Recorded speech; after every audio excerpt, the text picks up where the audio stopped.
felt you. Thousand welcomes to the Village Oak Tree. So I'm not going to put a date on this one because my friend Mitch and I are going to be doing this, looks like pretty regular. So we're going to just throw this out there on all the video channels I have access to and let her fly. I do have a regular scheduled podcast every Wednesday, which I will do other things with. And occasionally, Mitch and I will probably throw something up there if I got some room. But meanwhile, this is going to be kind of like a special edition, if you will. And that's okay. So with that in mind, let me bring Mitch up here and let's get our show started. Hi, buddy. Right, how are you? Hey. So, good to see you. How about last time we talked, you and I were having home repair issues, both of us. Correct. But we didn't get a chance to talk too much about it last time because Ms. Francis was having all her IT problems, and that kind of stole our thunder here. So did you ever get your plumbing problems fixed? I got it fixed. The guy came over. He did what he needed to do, but he went with the old parts. Oh. So I suspect he's going to fix them. Okay. And use them back. I don't have the skill set to take it apart and put what needs to be replaced. Oh, my. But I suspect he's going to do that. It's fine. It's fine. He did a good job, though. It's working.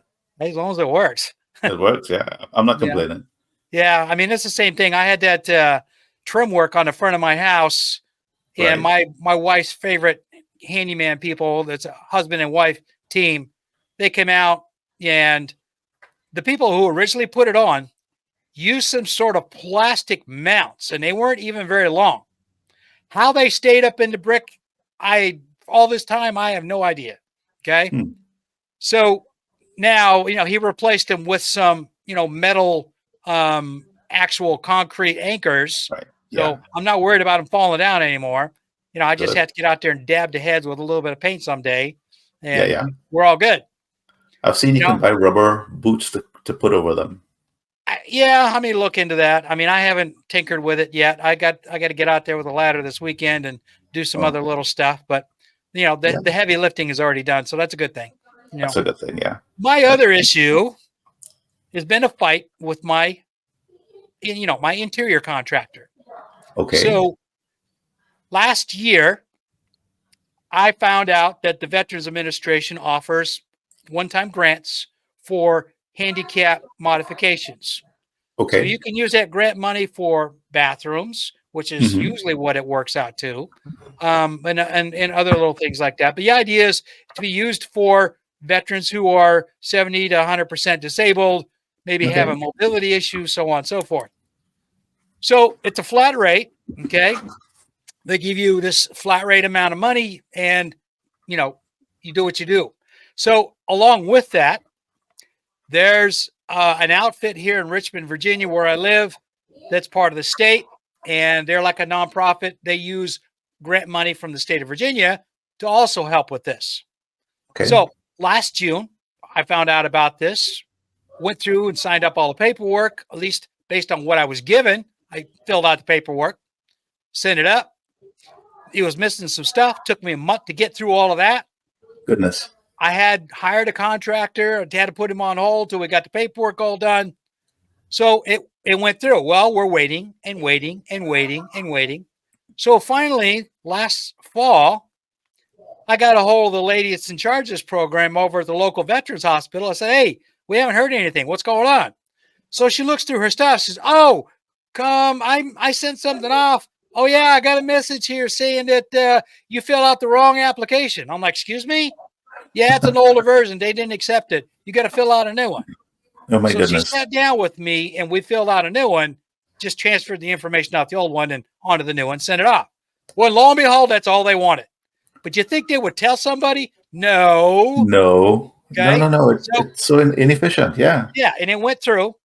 I got the grant money, the first half of the grant money earlier, the early part of this year. So I called the contractor up, said, hey, I got the front half of the money. Let's get this project going, all that kind of good stuff. Right. So the deal is, when they first came out last year, they told me that I only needed a small down payment, maybe $1,000, $2,000 to get the project started. And I'm like, okay. Well, then when they came back to me in January, February, oh no, we want 50%. We want half the money. I said, My well, goodness. okay, that means I got to pay for that out of my pocket. Well, Correct. okay, because I was sitting on, half the money from the VA, but the whole project was obviously more than that. So now we're paying out of my pocket plus the VA money. Are they going to refund you? Well, that's where the story gets even stickier. So I went ahead and mailed them a check so they could get the job done. And I had all kinds of problems. They didn't do the job right. I had to come back out a couple of 3 or 4 times. We finally got everything satisfied here a little over a month ago. And my whole mandate, and this is the part that I told them last year when they first set this thing up, I have to have an ADA handicapped walk-in shower in the master bathroom. Mm-hmm. So that means handrails, a door wide enough to get a wheelchair in should I need it down the road, which, the VA saying that there's a good possibility of, and all that kind of stuff. So they are supposed to know how to do this. All right. Are you telling me they didn't know how to do it? No. And that's the thing. What? Okay. The deal is they came out and they did the walls, put in the base and all that kind of stuff. First of all, they didn't put the right base in. And it said right on the paperwork, 0 threshold. It was written in the contract. They didn't put one in. Okay.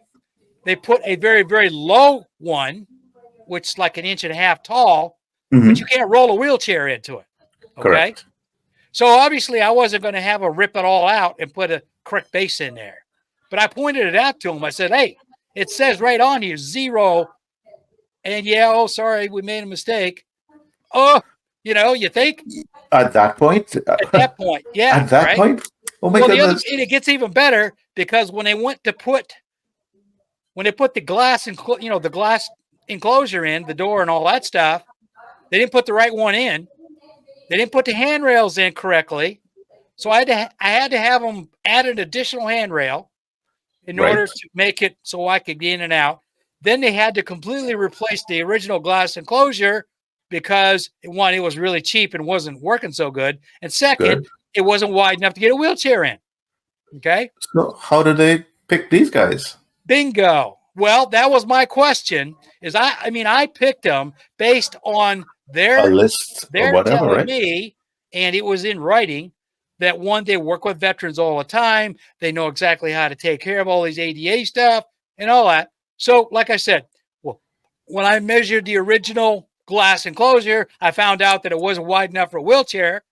I called them and said, hey, well, first I called this lady over at, the state office. I said, do you have any type of documents for Americans with Disabilities Act people telling me exactly what I need for a handicapped shower? So she sent me over a bunch of diagrams, measurements, and all this stuff.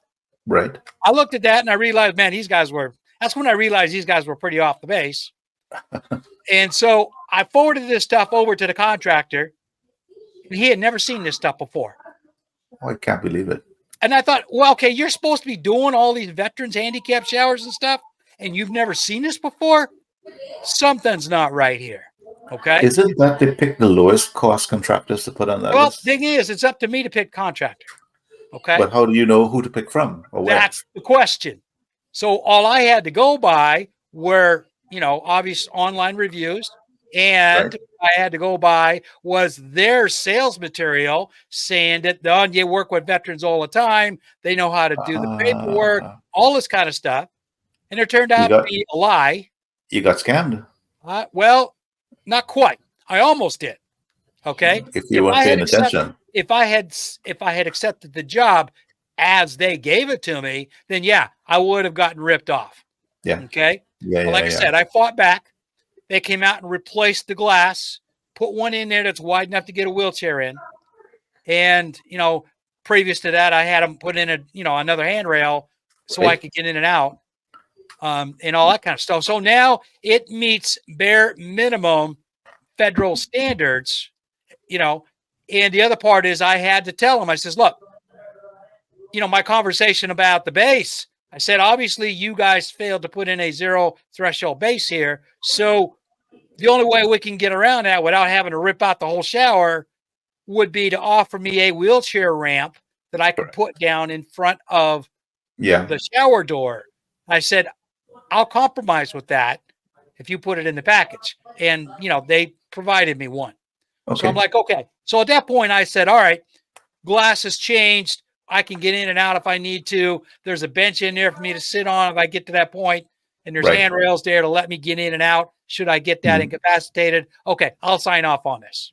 Okay. So now we go with the rest of the story.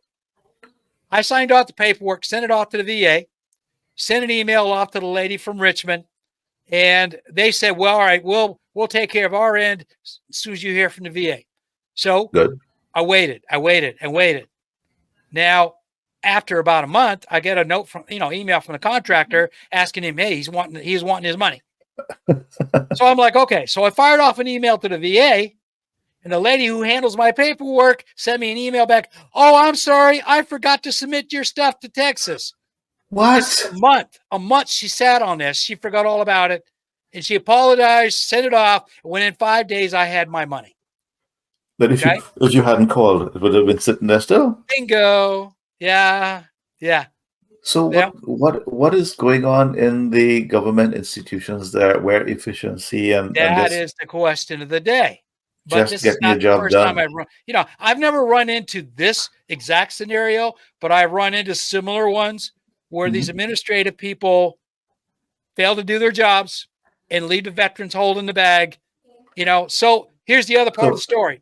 I got my second half of the money from the VA quickly once she turned the paperwork in. So then I notified the contractor and the lady from Richmond, hey, the money's here. What do I do? So the contractor's wanting his money. I didn't hear anything at all from the lady from Richmond, and I sat on it for 3 or 4 days. So I told the contractor, I says, look, I haven't heard from them people. So without any information whatsoever, I said, I will send you the grant money from the VA, and I will pay off the rest out of my money, and I'll figure out how to get reimbursed from Richmond.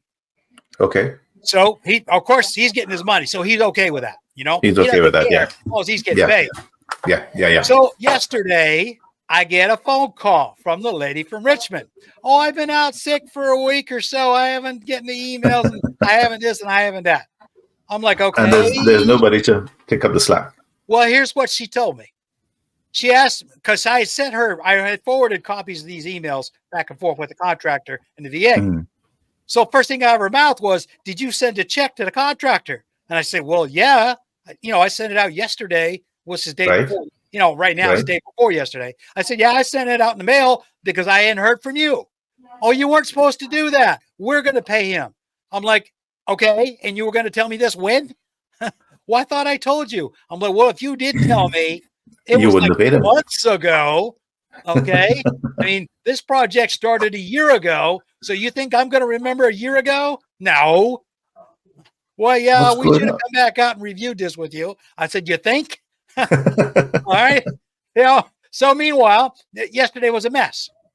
So she says, I don't really know what to do because we never had this happen before. The contractor's supposed to know. We already sent them an email and all this kind of stuff about him waiting for his money from us. I said, well, obviously contractor didn't get that memo because I got an invoice here and I got emails saying he's wanting his money. So some kind of disconnect between him and you. I don't know what's going on with that. So I forwarded her the email strings from the contractor, from the VA to her with copies of the invoices, both the one I got from last year and the new one here from a month ago. I forwarded the copies of those. I said, look, here's the front one that it says I paid them $6,000 last year. Here's the second one that I wrote the check for the day before, and it's in the mail. They haven't got it yet. It's in the mail. All right. So it posted yesterday. She said, all right. She called me up about an hour and so later and said, all right, can you put a hold on that check? Stop it.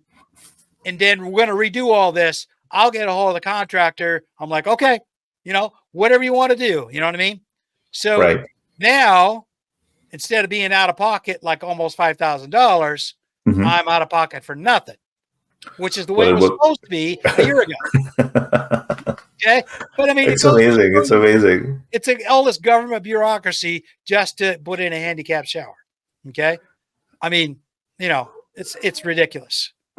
You wonder where the money is being spent. I mean, I know where it's being spent. It's not being spent in the US. It's being spent everywhere else. Right. You can have these departments working to take care of the people that defended the country. I mean, it's the very least you could do. Well, and I'm guessing it's not just you. No. Well, that was my conversation 3 months ago with this lady from Richmond. I asked her, I says, if I'm being jacked around so badly by all of this, and this contractor, this particular contractor, which is on your list of approved contractors, is doing this to me, how many other veterans has he done this to? And nobody said anything. Right. And then she kind of paused for a minute in our conversation. She said, I don't know. I said, does anybody check on these guys? I mean, obviously most veterans don't know any better. Right. They trust the VA to give them the money. They trust the contractor they hired to do the right job. They don't know whether it meets ADA standards because nobody's explaining it to them. Well, that's interesting because this trust that you just spoke about, when you see how the government is behaving, they're not fiscally responsible. Nope. They're not taking care of the people that live here. They're not taking care of the veterans in any kind of conscientious way or even caring. Can you still say you trust the government? I mean, I'm getting to the point where I don't want to. No. And that goes back to this whole other business. So, I'm like I mentioned before, I'm 100% service connected disabled. I get a check every month. And that's right now with everything that I'm seeing in the news, it's scaring me, Yeah, because the value of that check is not going to be there when you need it. 5 years down the line. My worry is the government's going to go broke and say, hey, we can't pay you anymore. But that's the thing. I don't know that they will go broke, but I think they will keep printing the money. Well, and the value of the money will. Oh yeah. Well, so you won't be able to buy the things that you that goes back to the overall thing, because that doesn't affect just me. That affects you too. Yeah, it affects everyone. It affects everybody. Fact, I was seeing. I'm sorry. Just a quick point. I saw Japan today or yesterday dumped a bunch of treasuries. Right. Because they needed to defend their dollar. They got a big bank over there in Japan right now that's basically it's getting ready to go.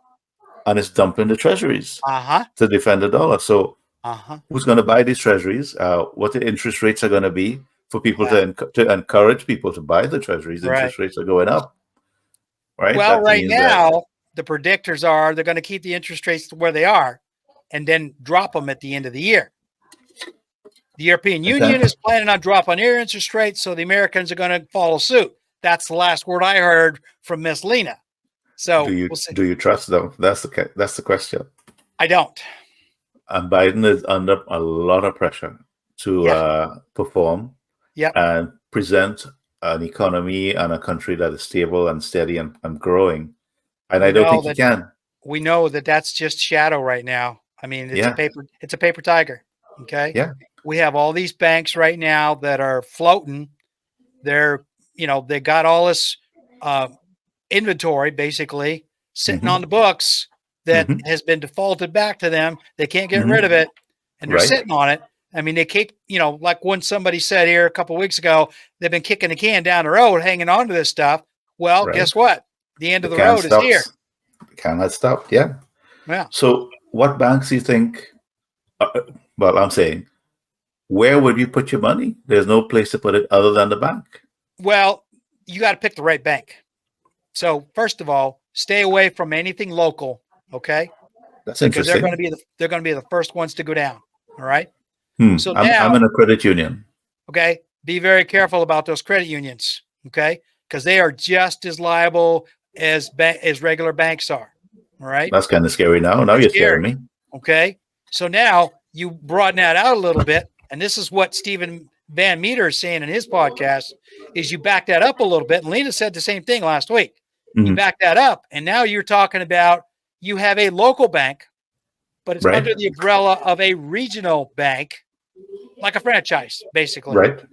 Well, now the franchise itself is in trouble. So when the local bank that's down the street from where you live goes under because it's got too much capital on the books and no money to cover it, their bosses have to bail in and come in. They're going to lose. So now it goes out to a regional level. Now, right now, all of the financial wizards in the United States are trying to contain it to the regional level. They know it's coming. They're trying to box it all in so that only local and regional banks are going to get hit. Now, these globally national banks like JP Morgan Chase, Goldman Sachs, so on and so forth, they're going to take a hit, a huge one, but it won't kill them. Okay, yeah, they can take it. So for me, that's where I got my money stashed at, is one of these global national banks where I might have a little trouble getting my money out of the local branch, but at least they're not going to go under.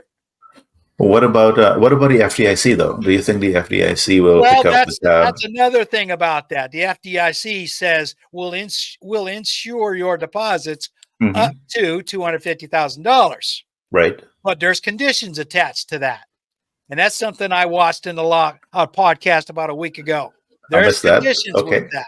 What's the conditions? Now it's interesting. Well, that depends. Okay. Now the government is the one funding this insurance. Right. So their priorities may not necessarily be our priorities. See? You know what? They might give you bonds, treasuries. Yeah.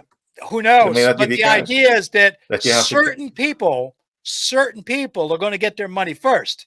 And you and me and John Q. Public, who are just the average everyday man, we're going to be last on the list. And then if they do give you bonds, you have to wait 5 years to cash them in, something like that. Yeah. Well, they won't give you bonds. Okay. They will? Now, they will give you your money back, but it might take a while. So meanwhile, here you've got whatever you got, and it's due, for example, all my stuff comes in like most people, direct deposit. Okay. Right. Well, if it comes into a bank, direct deposit, I can't touch it. If the bank goes under, I can't touch it until the FDIC gives me my money. All right. So meanwhile, I'm stuck. I got nothing. If it's in a savings account or it's in a checking account, if the bank goes under, you can't touch it. Might be a good idea to have some cash at home. Bingo. Yeah. Just in case you need to get groceries and all that. Because if the banks are in trouble, it's a good chance that the credit cards won't work and all that. That's right. The debit cards aren't going to work, and you can't cash a check. You can't do anything. Okay. It's going to be chaos. They freeze the assets because the bank went under. You're waiting on FDIC, and like I said, John Q. Public, like you and me, we're going to be the last ones to get our money, and it might take 2 or 3 months. That's what they were saying. It might take 2 or 3 months for them to get it to you. And there's another thing to think about. I've heard about a bank called Ally, ALLI. I've heard of them. They're online, so there's no physical brick and mortar, as far as I know. Yeah, and everything is done over the internet. So maybe that might be a little bit more stable. I would be really careful about that. I would check them guys out really. If you're thinking about it, check them out really, really good. What do you check? You want to see the books, kind of thing? You want to know how much debt they have? No, there has to be ways. If they're a legitimate bank, there has to be ways to be able to find out about them. What kind of assets are they holding? Are they lending money against physical assets? All that kind of good stuff. I mean, they may not have a brick and mortar building to work out of. I mean, USA Bank out of San Antonio, the only physical asset they have is their huge mega complex outside of San Antonio. Right. They used to have a couple of branches around the country. They had one in Fort Hood, Texas. They had one in Florida, but then they closed them all. Everything went virtual. So now you're dealing with San Antonio, and that's when everything fell through the cracks. Their customer support was absolutely horrible. And, I don't have a problem doing stuff online, but when my network connections and stuff with the software that I use to keep track of my money wouldn't work with their banking institutions, I said, hey, we got a problem there. Yeah, that's a huge problem. It's a huge problem. And I fought with him for a couple of years. Finally, I said, I'm done. I pulled all my money out. Yeah. And my wife had been a JP Morgan Chase customer for like over a decade. Right. And so I went and had a chat before I put my money in there. I went and talked to him. I said, look, here's my situation. And he said, of course, they're going to give you a sales pitch. Right. I did my own homework too. I mean, even when back in 2008, JP Morgan was one of those banks that got caught in all the flack and got bailed out by the government. But by and large, though, they were one of the largest global banks that, even though Obama gave them some money, they didn't really need it. Right. You know what I mean? But they took it. They stood there with free money like everybody else. So, yeah, free money. Everybody I heard from back in those days, we're talking 2009 or so. Everybody I talked to and various other things back then was that certain banks like Goldman Sachs, they got stupid and really needed a bailout. But Chase, they did take a hit, but they had enough international assets where they were able to absorb it. I mean, it wasn't great, but they were able to absorb it. So I thought to myself, okay, if I'm going to trust a bank, these would be the guys to do it. You know what I mean? And there's probably a couple other ones out there. Bank of America probably would be something you could think about. Okay. What is it? What's the other one? I have Wells Fargo. You be careful of Wells Fargo. I've been hearing some stuff about Wells Fargo. They've been dodgy for years. I've been hearing some stuff. You got any money with Wells Fargo, you need to be really, really careful of them people. Okay. I don't have much in there. You might want to move it. Oh boy. Okay. I kind of trust the credit union in my town. Fairwinds, they're not too bad. Yeah. Well, I mean, but the thing is, consider them. Credit unions are okay and all that. I mean, I've done business with them in the past as far as that goes. But like I said, they're a local situation. Yeah. So, Florida. I don't think they're local. They may be a regional chain or a local credit union, what have you. But I would probably sit down and talk to somebody and say, hey, I got this kind of stuff going on in my head. What can you do to reassure me? Right. Well, let me ask a silly question. I mean, we're just talking, and I'm not a financial planner or anything. So I'm not either. Good. So what about if we were to buy bonds, U.S. Treasuries? I understand that there's some of them that pay, they're linked to the cost of living and all that. So you get a good return on them. Sure. For now. The buy-in is about $10,000 to start. Right. But are we to believe that the U.S. Treasury is the safest form of investment today? No. That's what goes back to what you said when we first came online today, is that when all this petrodollars comes back to the United States from all these bond sales overseas, and all of a sudden the BRICS alliance starts de-dollarizing en masse like they're starting to do right now. And this is what all these financial people are saying. All that money is going to come back to the United States because they're not spending it. And we can't stop spending. That's the whole point. We cannot stop spending. That's the other part of the equation. So if we were to do something like that, at least direct the money into productive activity.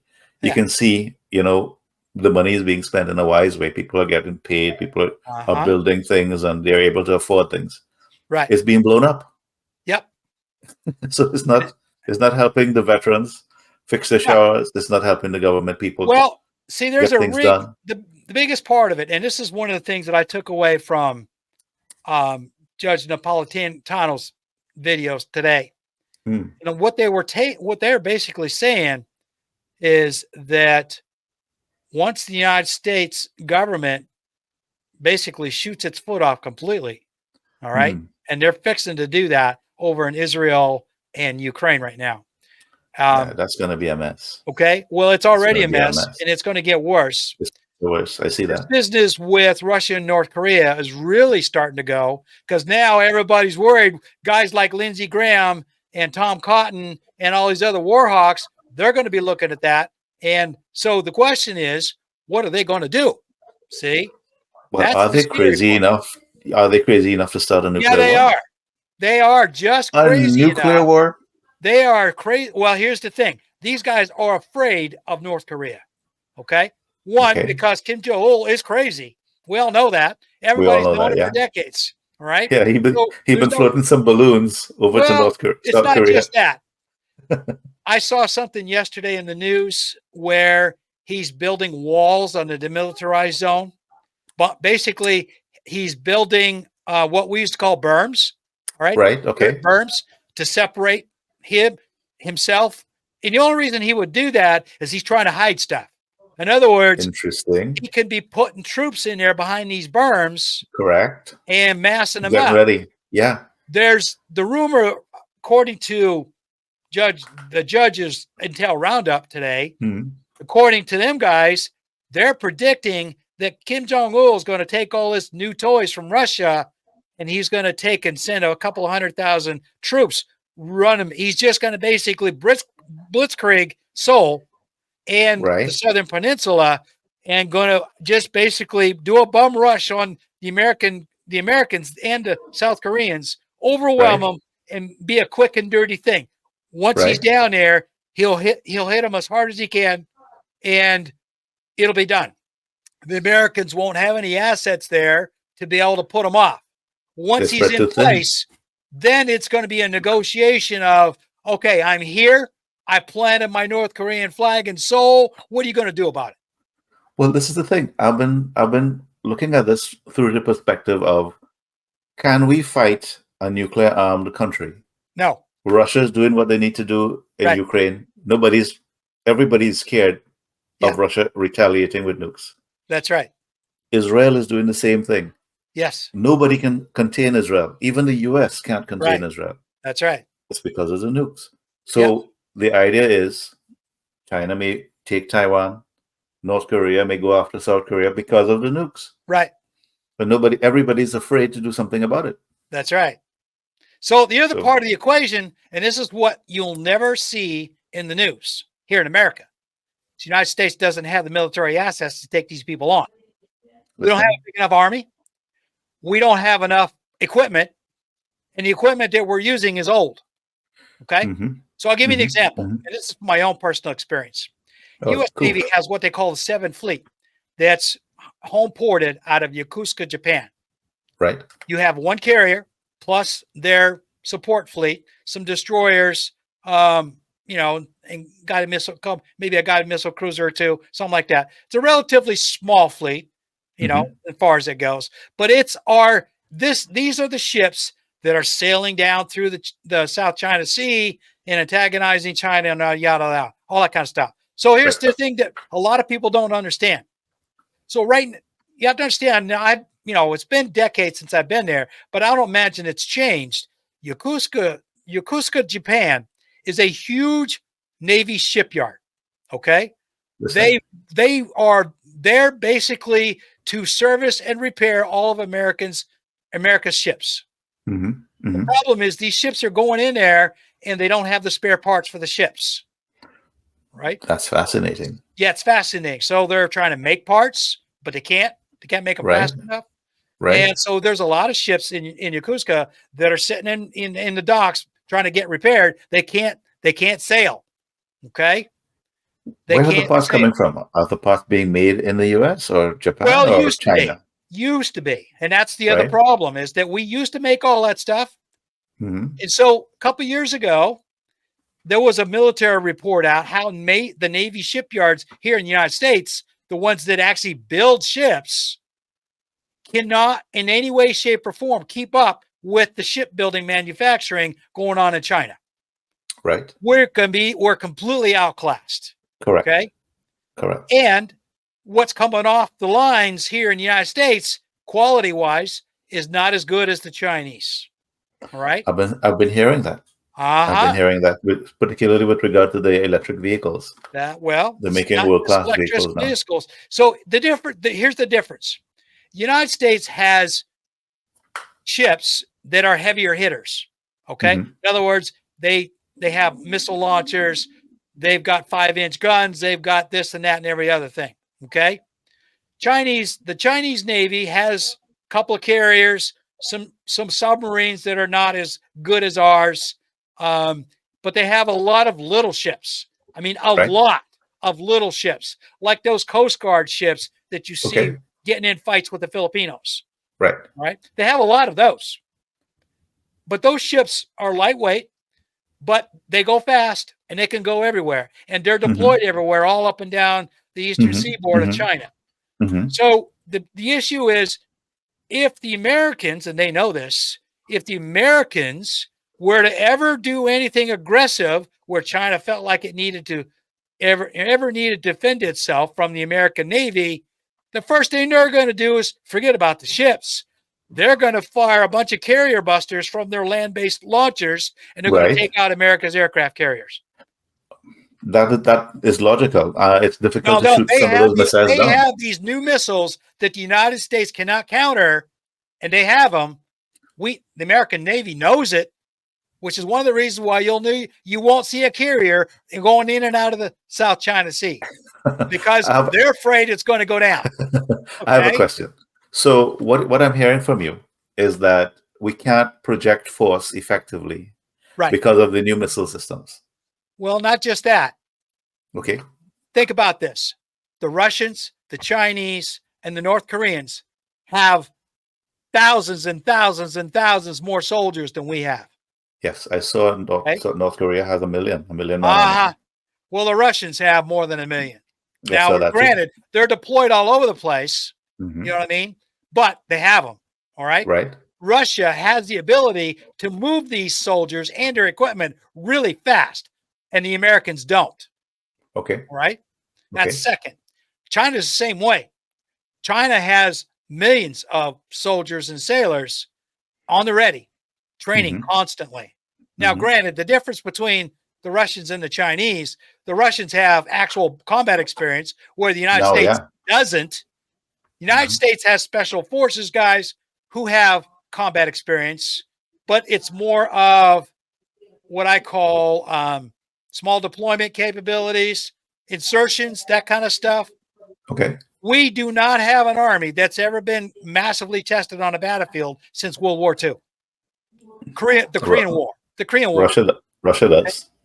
Yeah, Russia does. Russia does, yeah. The Chinese, have way more than everything that we got. Now, they lack combat experience, but that doesn't mean that they aren't training. Okay? Right. So the idea that the United States can take on these people is laughable. All right? Here's the second thing to think about. You probably have heard this. Most people have. That recruiting soldiers for the military here in the United States has been underwhelmed for several years. They can't recruit people. And somebody pointed this out to me, and it made me remember that the Army has gotten so desperate the last 3 or 4 years that they've actually instituted guys who are mentally sharp but can't meet the physical standards. They're putting them in a pre-basic training boot camp to get them physically ready to go to basic training, and then complete basic training and go on into doing other things. Right. So the fact that the United States has to resort to that in order to get any recruits, they're not meeting standards by any means, but just to get recruits, period, however many they can get, they're having to put these kids through a preschool before they go to basic school. It's like going to preschool before you go into kindergarten. Yeah. And here's the other part of it. The United States Navy has been undermanned for years. All right. And so you got all these ships that are sailing around out there. We don't have enough ships to counter what, everything that's going on, but these ships are undermanned. Okay. These guys are tired because they're running 12-hour shifts back to back. So let me give you an example from my days. This is decades ago. And this was back in the 80s when I was doing this stuff. And we were running 6 hours on, 6 hours off shifts for days and days and days and days on end. Okay? So basically, you're not sleeping. All right? Correct. Okay? Now, we used to also run 12-hour shifts where you would do 12 on, 12 off. Okay? We used to run what we used to call 4 and 8s, where you would do 4 hours on, 8 hours off, come back on another 4 hours. But you also had to work an 8-hour workday. Right. You're putting in a 16-hour day every day for weeks on end. Okay. So when you're 8 hours off, you're eating, getting a shower, getting a little bit of sleep, writing letters home, whatever it is you do. So you're obviously not getting enough sleep. Yeah. Yeah. You think about that. This is what's going on right now, has been going on for decades. And I've been hearing rumors through my little channels that it's even worse now. Okay. That their ships are so undermanned that the shifts these guys are working are killing them. It's burning them out so bad that they're almost zombies going to work. That's when you have accidents. That's when people get hurt and killed. Doing their daily jobs because they're so zombied out they can't function. Well, I've been also listening to what people are saying on social media. So people on TikTok are saying, "Why would I fight for this country? It has done nothing to help me. I'm drowning in debt. I can't pay my bills. I can't pay my rent. I can't eat. And you want me to defend? What am I defending?" Yeah. Right. And here's another thing that's also going on social media that the Army is trying really hard to curb. And that's one of the reasons why the government's banning TikTok. Okay. You have a lot of Army infantry units, like at Fort Bragg, for example, or Fort Liberty, now they call it. All right. Down in North Carolina. And I say this only because I'm familiar with that base. All right. So you have the 82nd Airborne, which is headquartered down in North Carolina.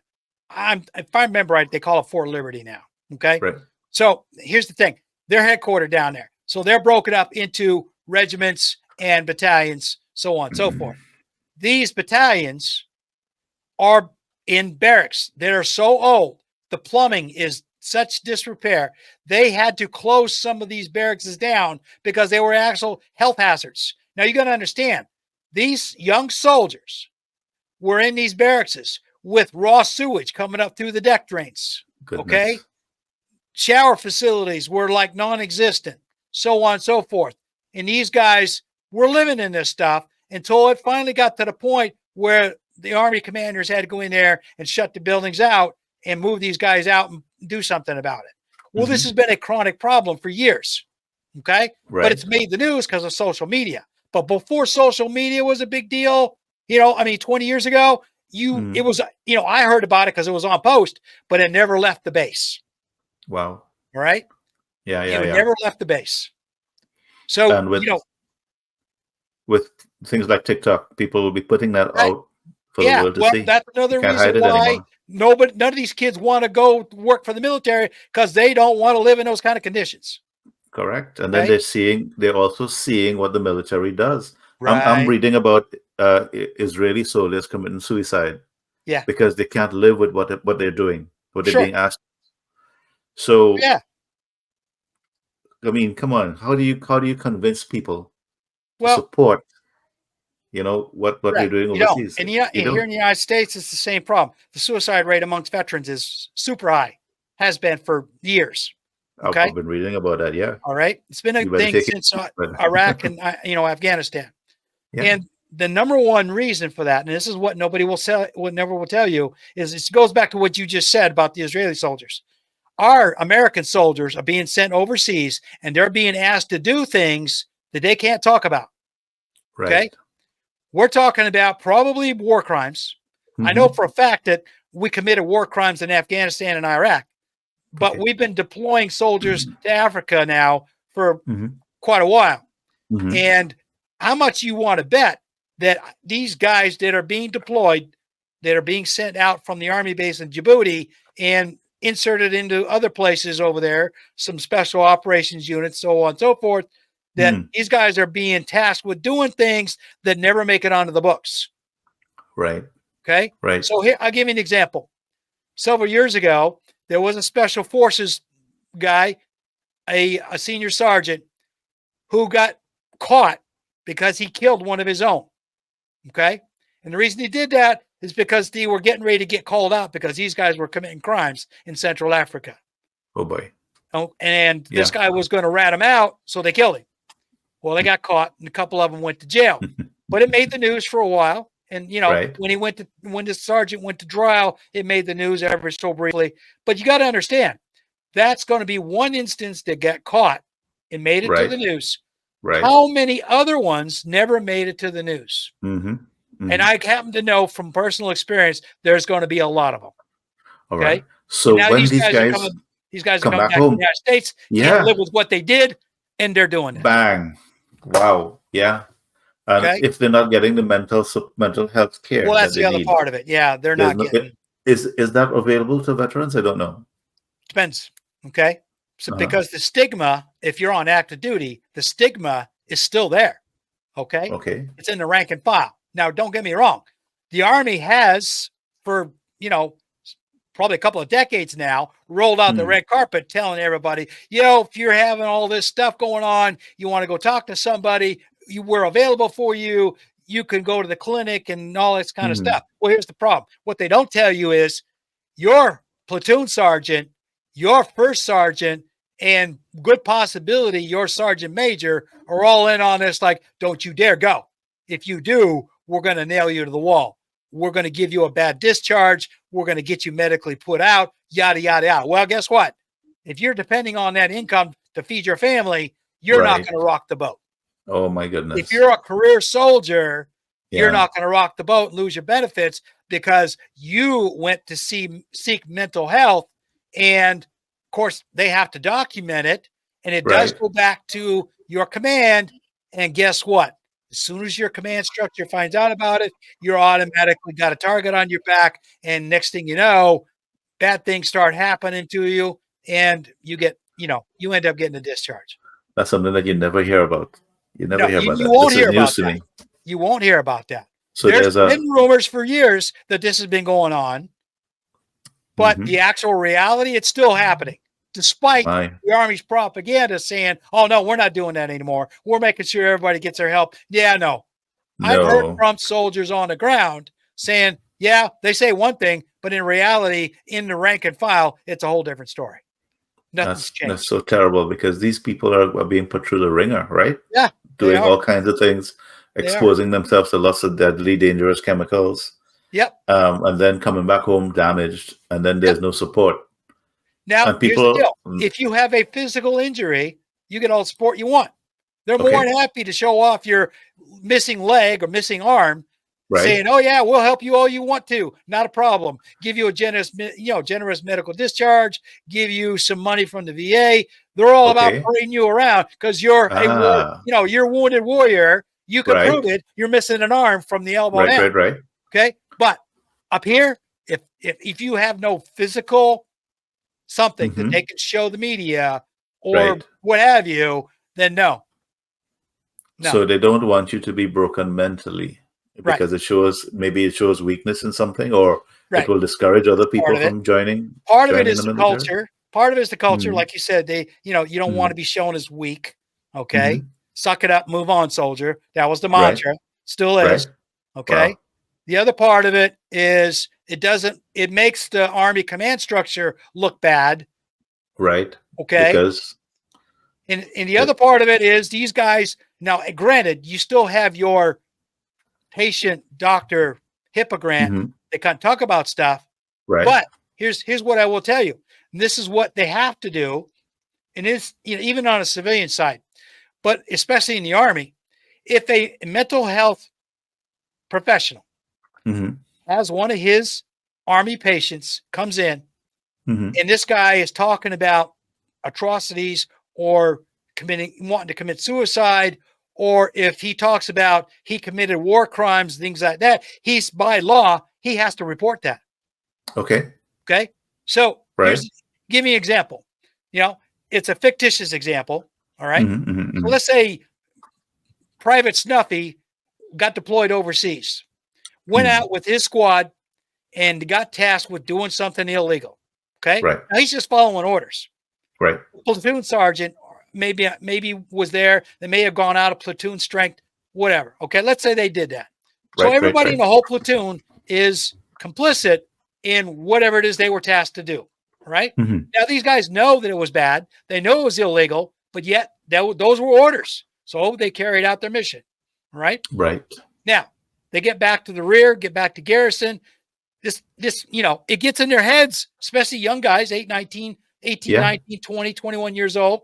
It gets to them saying, I know this was bad. I know what we did was bad.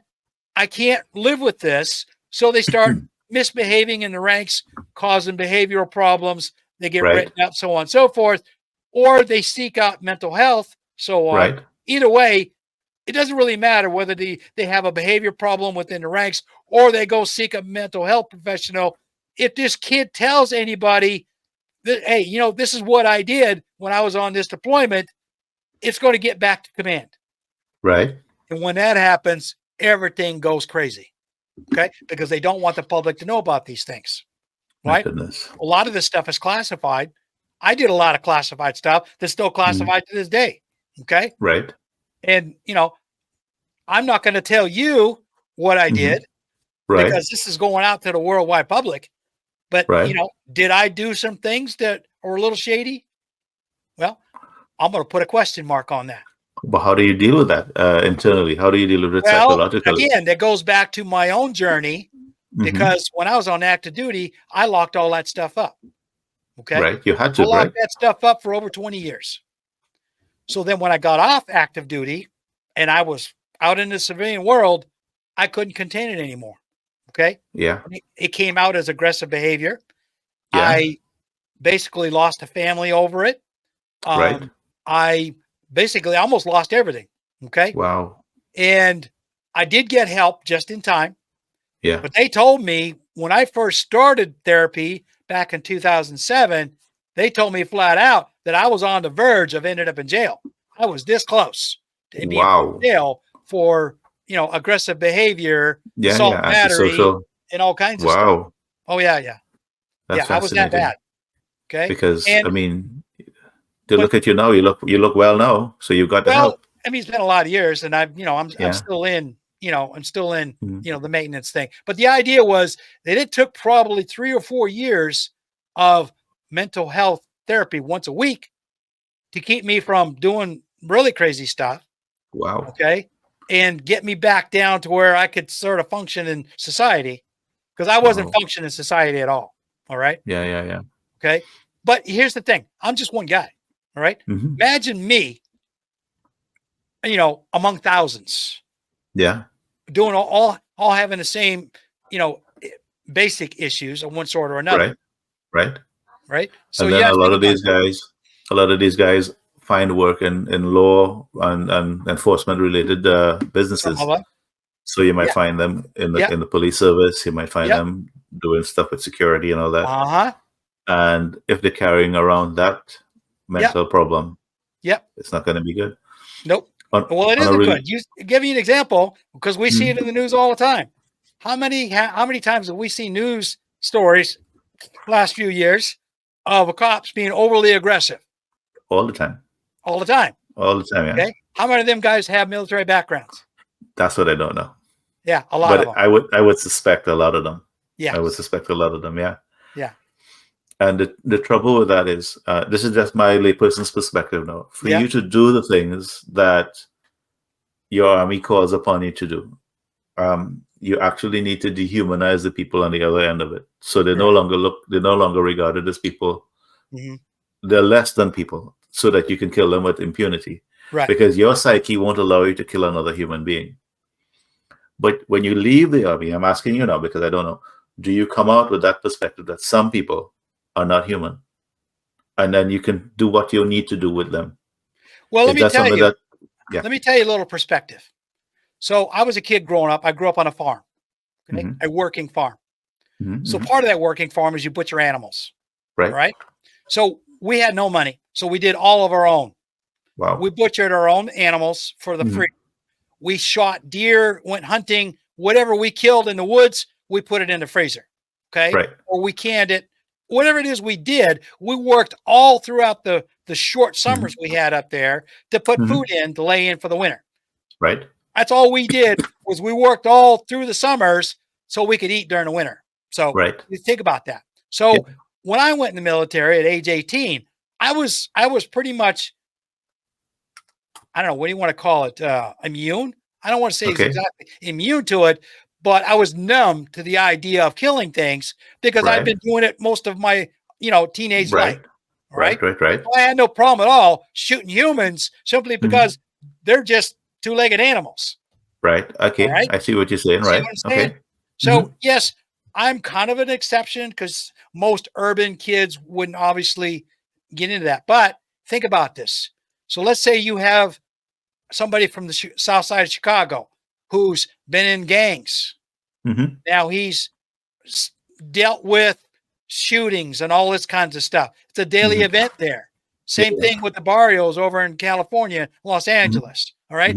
There's kids growing up, 18, 19, wanting to go in the military to get out of the poverty. And yet they have been involved in lots of these sort of activities where they're numb to the violence. Wow. Right. Those are the soldiers that, if they're trainable, okay, which some of them aren't, but if they get trainable, like I was, I was trainable. So, give me a rifle in basic training and I hit the bullseye every time. Okay. Right. I was right at the top of the platoon. All right. So of course that goes in your training record. Right. So now fast forward, I'm out of basic training. I'm through advanced training. And now I'm out with my first unit at age 18.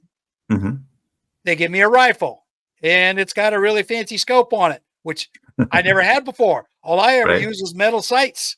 My dad couldn't afford a scope. So they taught me how to use it. And I took to it like a duck in the water.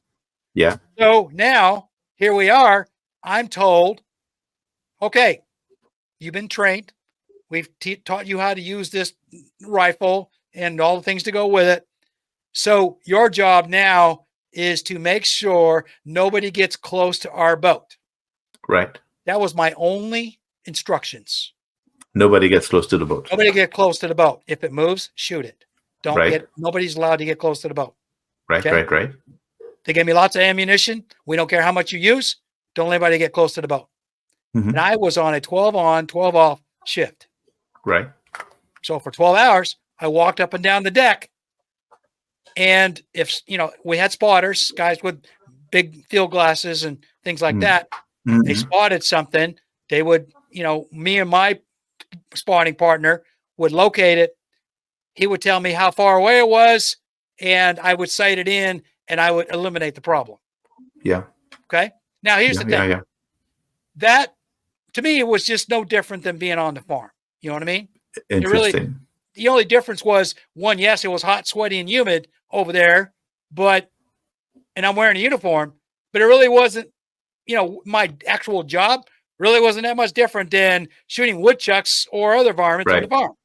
Okay? Gotcha. That's that was my mental attitude. Right. Right. So think about this. I carried that attitude with me the whole time I was in the military. I never thought about it. Right. Until I got to Afghanistan. Now in Afghanistan, I'm being told you're not here to take out the enemy. You're not here to defend your position. You're here to win hearts and minds. And yes, you have your M16 and you have your M9 pistol and you have a really big knife to defend yourself with, but we don't want you to do that. We want you to blend in. We want you to do these humanitarian projects. You're there to win hearts and minds. No weapons unless you're there to defend yourself, yada, yada, yada. Well, I didn't know how to handle that really well. Right. I mean, Afghanistan was my 8th deployment. So up until then, I was all in the mindset was the enemy is out there. My job is to defend my position by every means possible and support that, so on. Now, like I said, it twisted my head around. Right. And that's when I started really getting to know the Afghan people where we were living at. Right. I started seeing them as, these aren't the enemy. These are really nice people. Right. And it just threw me off. It took how do you shoot one of them? There you go. That was the thing. Now, here's the deal. If somebody was coming at me with an AK-47 pointed at me, I would have had no problem with that. Right. Okay. But my whole idea was that everybody outside my unit being the enemy, that was a mind turner. It was a mind turner. I was like, these people are not my enemy. They're just trying to get through life. They're just trying to get through everything. Yeah. I'm thinking to myself, okay, how do I resolve that within myself? That's Okay. a tough one. It was very tough. It was extremely tough. Okay. Yeah. So after about 2 or 3 months of going through all this process, I found myself. How old were you at the time? Huh? How old were you at the time? How old were you at that time? I was 48. Okay. Okay. Keep going. Yeah. Okay. So the idea was once I started making this mental shift, my attitude towards my American teammates started changing. Yeah. I started looking at them in a different light. Yeah. First of all, being a team sergeant, I have a responsibility to take care of the juniors. Right. Okay. Their welfare is my whole function in life. So I focused on that as much as they would let me. But I had a couple of officers. I had one officer, he was a captain when he went overseas with us.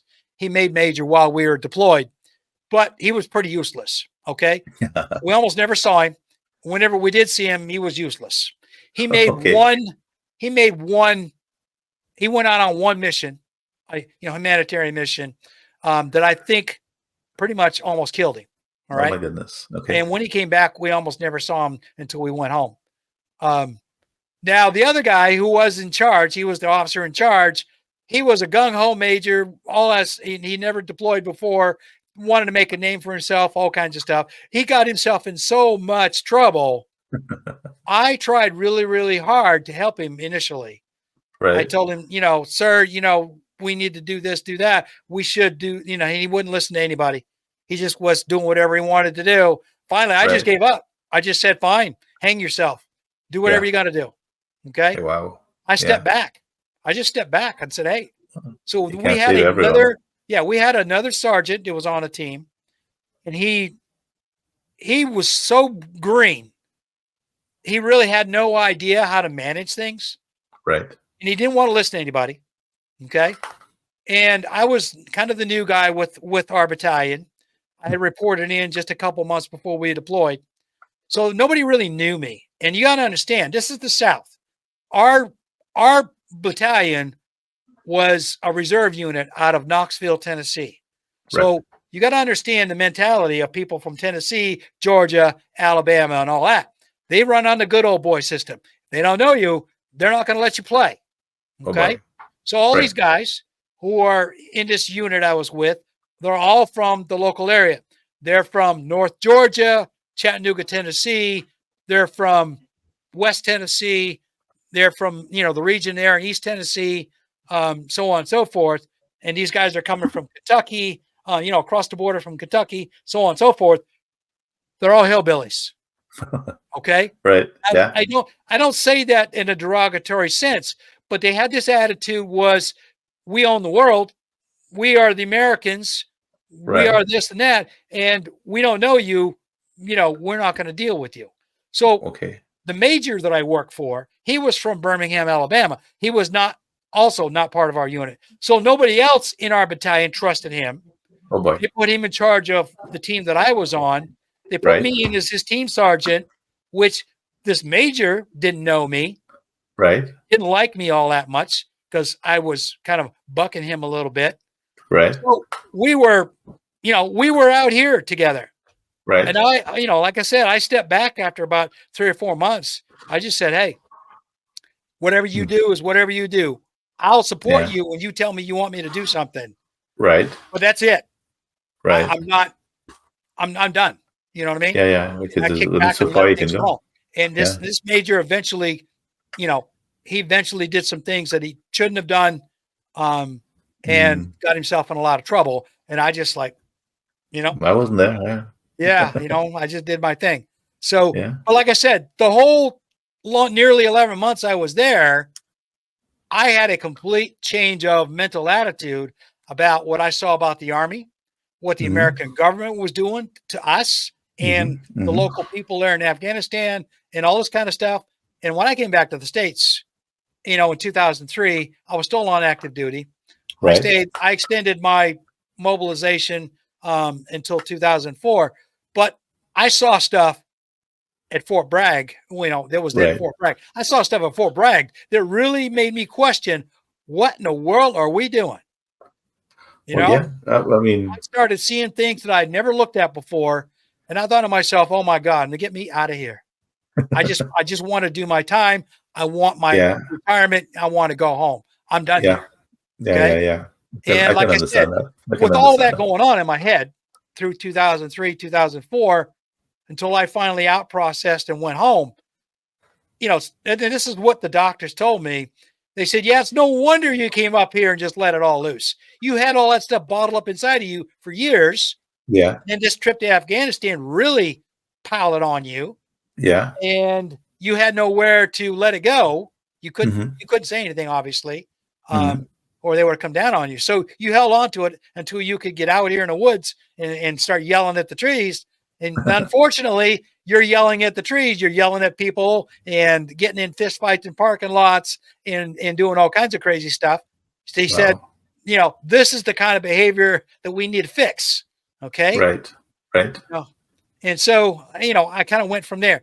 They got me to the point where I could recognize my triggers. Right. I could avoid situations that would trigger me into these aggressive behaviors and so on and so forth. They retrained me basically so that I could marginally function in society. And so on. And I've been that way ever since. Well, yeah, I'm just looking at how when they get younger people to do this. I think 18 to 26 is when you can convince young people to do those things. Think about this. Okay. Now, they told me I have what they call accumulated PTSD through 20 some odd years of service. So here's a guy does his one contract. Okay. So right now, back when I went in, it was only a 6-year contract, 4 years active, 2 years in the reserves. Now that nowadays they're all 8-year contracts. You do 4 years active duty, 4 years in the reserves. Okay. That's what my sons had to go through. Okay. So the idea is to get you to re-enlist, obviously. All right. So, so you don't have to worry about that reserve time. Either way, they're going to get their 8 years out of you. All right. Minimum. More, they would love to have you for more. Okay. Right. Because you're already trained. So, yeah. Well, our attrition rate is huge. Okay. So here's a guy, let's say, for example, young guy goes in, does his 4 years. He's in a 4-year reserve program, so on, however it goes. So during his 4 years active duty, he may have got deployed. Well, back when they were sending everybody over to Iraq, these guys were doing 2 and 3 deployments in 4 years. Right. Now, I did that in the 70s. I mean, I did 3 6-month deployments in the span of 4 years. Okay. Now, they weren't, well, one of them was wartime. The other 2 weren't. But these guys don't act. They're going to Iraq. They're going to Iraq for 6 months, coming back. A year later, they're going back again. Right. A year later, they're going back again. See? So there's no rest. There's very little rest. All right.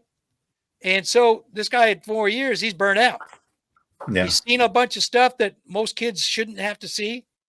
He's, had the crap scared out of him by people bad guys shooting at him. And now he's decided, no, I don't want to do this anymore. So he's out on the street. Now he's got to go find a civilian job. Yeah. Or go to college. A lot of them try to go to college. Right. Yeah. So here they are. Now they're in a civilian environment and they're lost. Because they never adapted to it. They didn't get much of an adaptation to it. So now they got people who have no clue on what he did the last 4 years. Right. And he's got to try and work with these people. And he's got to try to figure out how to get along in life. And there's a lot of these guys who just can't cope. Right. Yeah.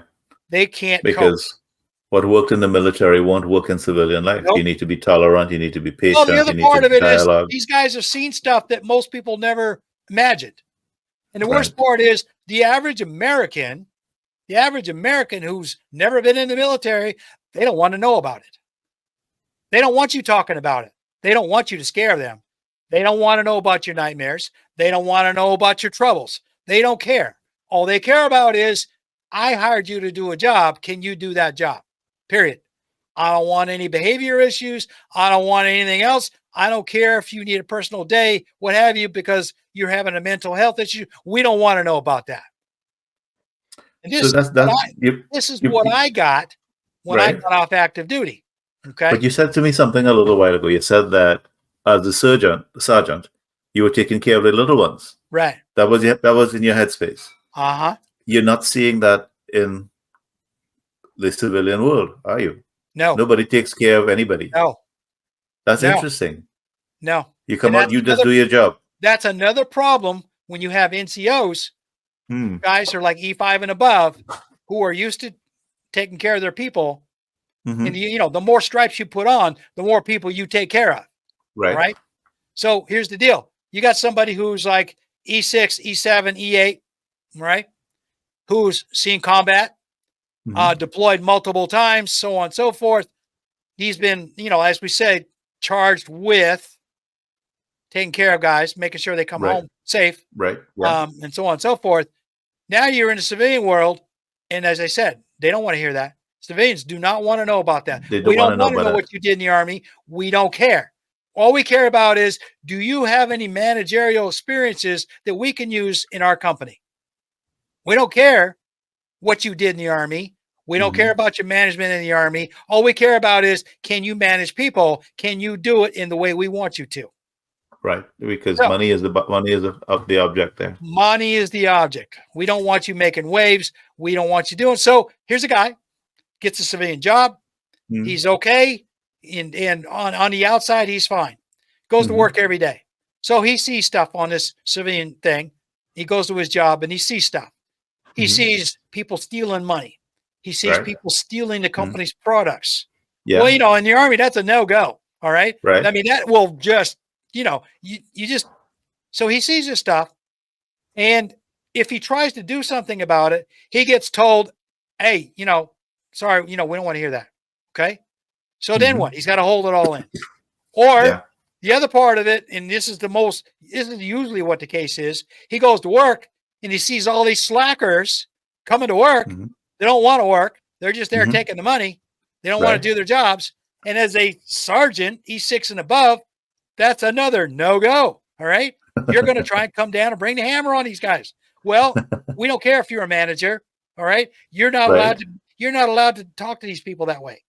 Right. So what do? You got to keep your mouth shut while you're there for 8 hours. Go home at night and you drink yourself into a stupor because you can't, cool. I mean, you can't manage this stuff. Or I see it from your perspective. Yeah. Okay. Or you just hold it all inside and all of a sudden it blows up. So you're a day of work and somebody does something really stupid right in front of you, or better yet, the worst case scenario, and this is the one I was most afraid of, you're sitting there on the work floor, you're managing 2 or 3 guys, or you're just working with 3 or 4 other guys. Some guy decides he wants to get stupid and he wants to get in your face because he didn't like something you just did or something you said.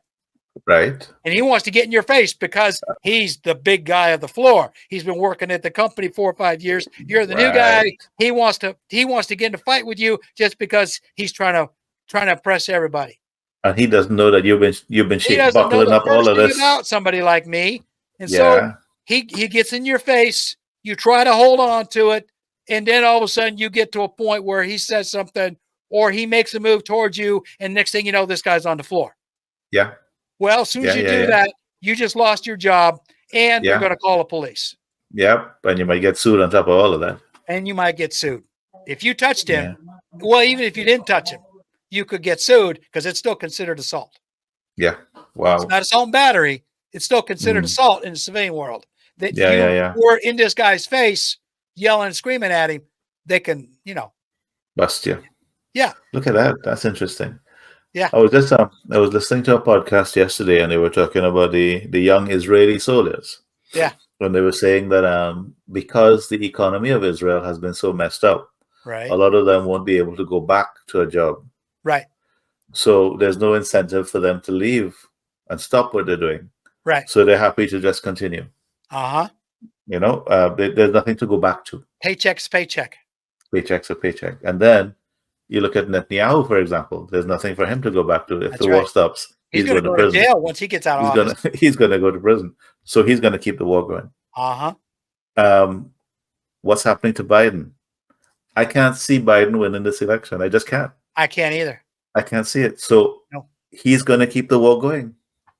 Right. That's just my. I'm just looking for the parallels. That's the other thing that a lot of these guys are saying on the talk circuit. They're saying the same thing. Is that Joe Biden right now is pushing this stuff in the run up to November. And what they're saying is if Biden gets reelected, all of this stuff's going to stop as soon as he takes office. Do you believe that? I can't believe it. I can't believe it. To be honest with you, once he gets reelected, there's no incentive to hang on to it. Okay? Here's the thing. George W. Bush said this back in 2001. Okay? He said this in 2000, but mostly right after 9/11 in 2002, he said to his advisors, I want to be a wartime president. How do we make this happen? Okay? He said, this is how I become famous. I need to be a wartime president. My goodness. Right? Now, here's the thing. That's George W. Bush. He was an idiot. Right. All right? We all know this. He was a coward and he was an idiot. But the deal is, all of these presidents all have basically the same deal. Richard Nixon did basically the same thing. All right? That's how he got elected back in 1970. All right? Okay. He basically pulled the wool out from underneath LBJ and told the American public, I'm going to get us out of Vietnam. Not that he did. Mm-hmm. He just told everybody he was. Mm-hmm. Because he said that, he won enough votes, and he made the deal with the Vietnamese to extend the war until he got elected so he could get elected. Oh, my goodness. Okay? So, I mean, this American history goes back to all this kind of crap from, from Tricky Dick Nixon and going forward. These, all but Jimmy Carter was not part of that group. Okay. He was the only sane one in a bunch. All right. I like Jimmy Carter. He was a good president. Oh, yeah. He was a good guy. But see, Ronald Reagan did the same thing to him. He went to the Iranians back when Jimmy and him were running against each other, Jimmy for his second term. And Ronald Reagan sent his people to the Iranians, said, hey, if you hang on to the hostages until I get elected, release them as soon as I put my hand on the Bible. And sure enough, within 24 hours of Ronald Reagan being sworn in as president, the hostages came home. Okay, I don't remember that history. I wasn't aware of it at the time. So see, but like I said, this is a pattern. All right, Ronald Reagan. You've heard about all the troubles and stuff when he was his two terms president. George H.W. Bush was just as bad. Okay, he tried to do the same thing with Desert Shield and Desert Storm. It didn't work out for him. All right. So then you bring in the Democrats. All right. The Democrats went at it a little bit different. They weren't near as in your face about this stuff. Right. They did everything behind the scenes. Okay. So Obama taking out Libya. All right.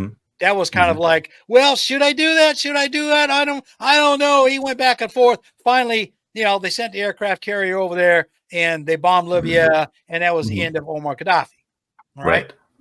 And there's been other little instances that these guys did. Clinton had his own little, little blurps here and there while he was president, but most of them were just in and outs, throw a few bombs here and there. What was going on behind the scenes, though, was these guys were sending their monkeys the CIA monkeys, to these other countries.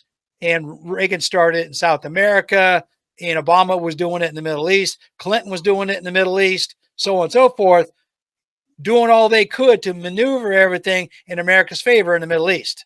Right. So they were toppling governments or trying to, doing little things here and there, supporting this one over that, so on and so forth, all for one, it was oil, and second, for America to become this unipolar, hegemonic type entity around the world. That's what America's goal was starting in the 80s, to become the number one superpower around the world. Right. They couldn't get enough of that. So here we are. Now it's coming back. It's going to kill us. All right. It's going to kill us. Yeah, because we're spending so much money. We're just blowing it up. Here's the deal. Go back to George W. Bush. George W. Bush took office. We weren't that far in debt. It was very manageable. All right. Extremely manageable. But because he wanted to be a wartime president, he ramped everything up, got all his dad's cronies all on board with Vince contracts. And all of a sudden now we're into trillions in debt, and it's been going ever since. It's been going ever since. Yep. And I mean, there's a school of thought that we can print as much money as we want because there's a demand for it. As long as the countries were using the American dollar to buy oil with, yeah, no problem. But not anymore. Now we're not. Not anymore. Right. And that's where that's the concept of printing. It's going to kill us. We need to. How do you convince our politicians to stop? They're so far down that rabbit hole. We can't, because they don't work for us anymore. Yeah. See, that's the problem, is that it's supposed to be a government of the people, for the people, by the people. It isn't anymore. Stop doing that a couple decades ago. Now, our politicians are voted in. They're elected by the billionaires and the people who control the donor money. That's who elects these guys, all of these guys in Congress, the Senate, Supreme Court to a degree. Okay. Even though they're supposedly appointed by presidents, we all know who they work for, you can see it. The billionaires. But the idea is that our federal government doesn't work for the people anymore. Stop doing it a couple decades ago. It's just so sad, because that's the American dream, Oh yeah. A country of the people, for the people, by the people. That's what we want. It's a big propaganda thing. We've been spouting that propaganda for decades, and you see where it's gotten us. Now we are a government of the corporations, by the corporations, military industrial complex, and so on. And any factories, most factories, corporate factories in the country, when NAFTA was enacted back in the 80s, in the 90s, they bailed. They saw the handwriting on the wall. They took their stuff and went overseas with it because they could make more money that way. Okay. The labor force and all that stuff. They didn't care. And so they gutted the United States. We've been there ever since. It's just been getting worse. Getting worse. And the idea is that we have not had any presidents who have focused. Joe Biden has tried to bring the focus back to the United States, but he's been hamstrung by Congress. They're not interested in infrastructure repairs, green energy, and none of that stuff, because they can't make any money off of it. Well, I take that back. It's not them personally. They're handlers. They're corporate handlers. They're campaign donors. They can't make money off that stuff. So they're telling their congressmen, this is what we want you to vote for. This is what you want. This is what we want you to fight against, and so on and so forth. So this is where we are. We have a dysfunctional government because they're all owned and, they're bought and paid for. Right. We have an old president, over 80 years old, who's trying really hard to fight against this stuff. He just doesn't have it. He doesn't have it to fight anymore. He can't get from one day to the next. He's lost. He's in a mental fog. You can see it. Yeah. Every time I see him on the media, he's lost. There's the other part of it, is the media is basically telling us that he is. Yeah. And I admit with you that he probably is to a small degree, but it's nowhere near. And I talked to, I saw some other news reports that said that, the media chopped up all those videos and made it seem like that he was a doddering old fool. They've since I didn't know that. Okay. Yeah. They've debunked them. Okay. And said, it was fake. It was fake news. Okay? I'll look into that one. Yeah. But still, you have to know that an 81-year-old man right now does not have the stamina to fight off all of these people attacking him from the Congress and the Supreme Court. He just doesn't have it anymore. I don't care how good his mental faculties are. It's about inner strength. You know what I mean? He just doesn't have. He doesn't have what it takes. He's not vibrant. He's not vibrant. No. He's not vibrant. Yeah, that's what I worry that he's not going to be able to hold up for another 4 years of this. Well, that's what everybody's afraid of. And then, what are the alternatives? Kamala? I don't see her as being a good replacement for him. No, and everybody knows it. She can't fight these guys either.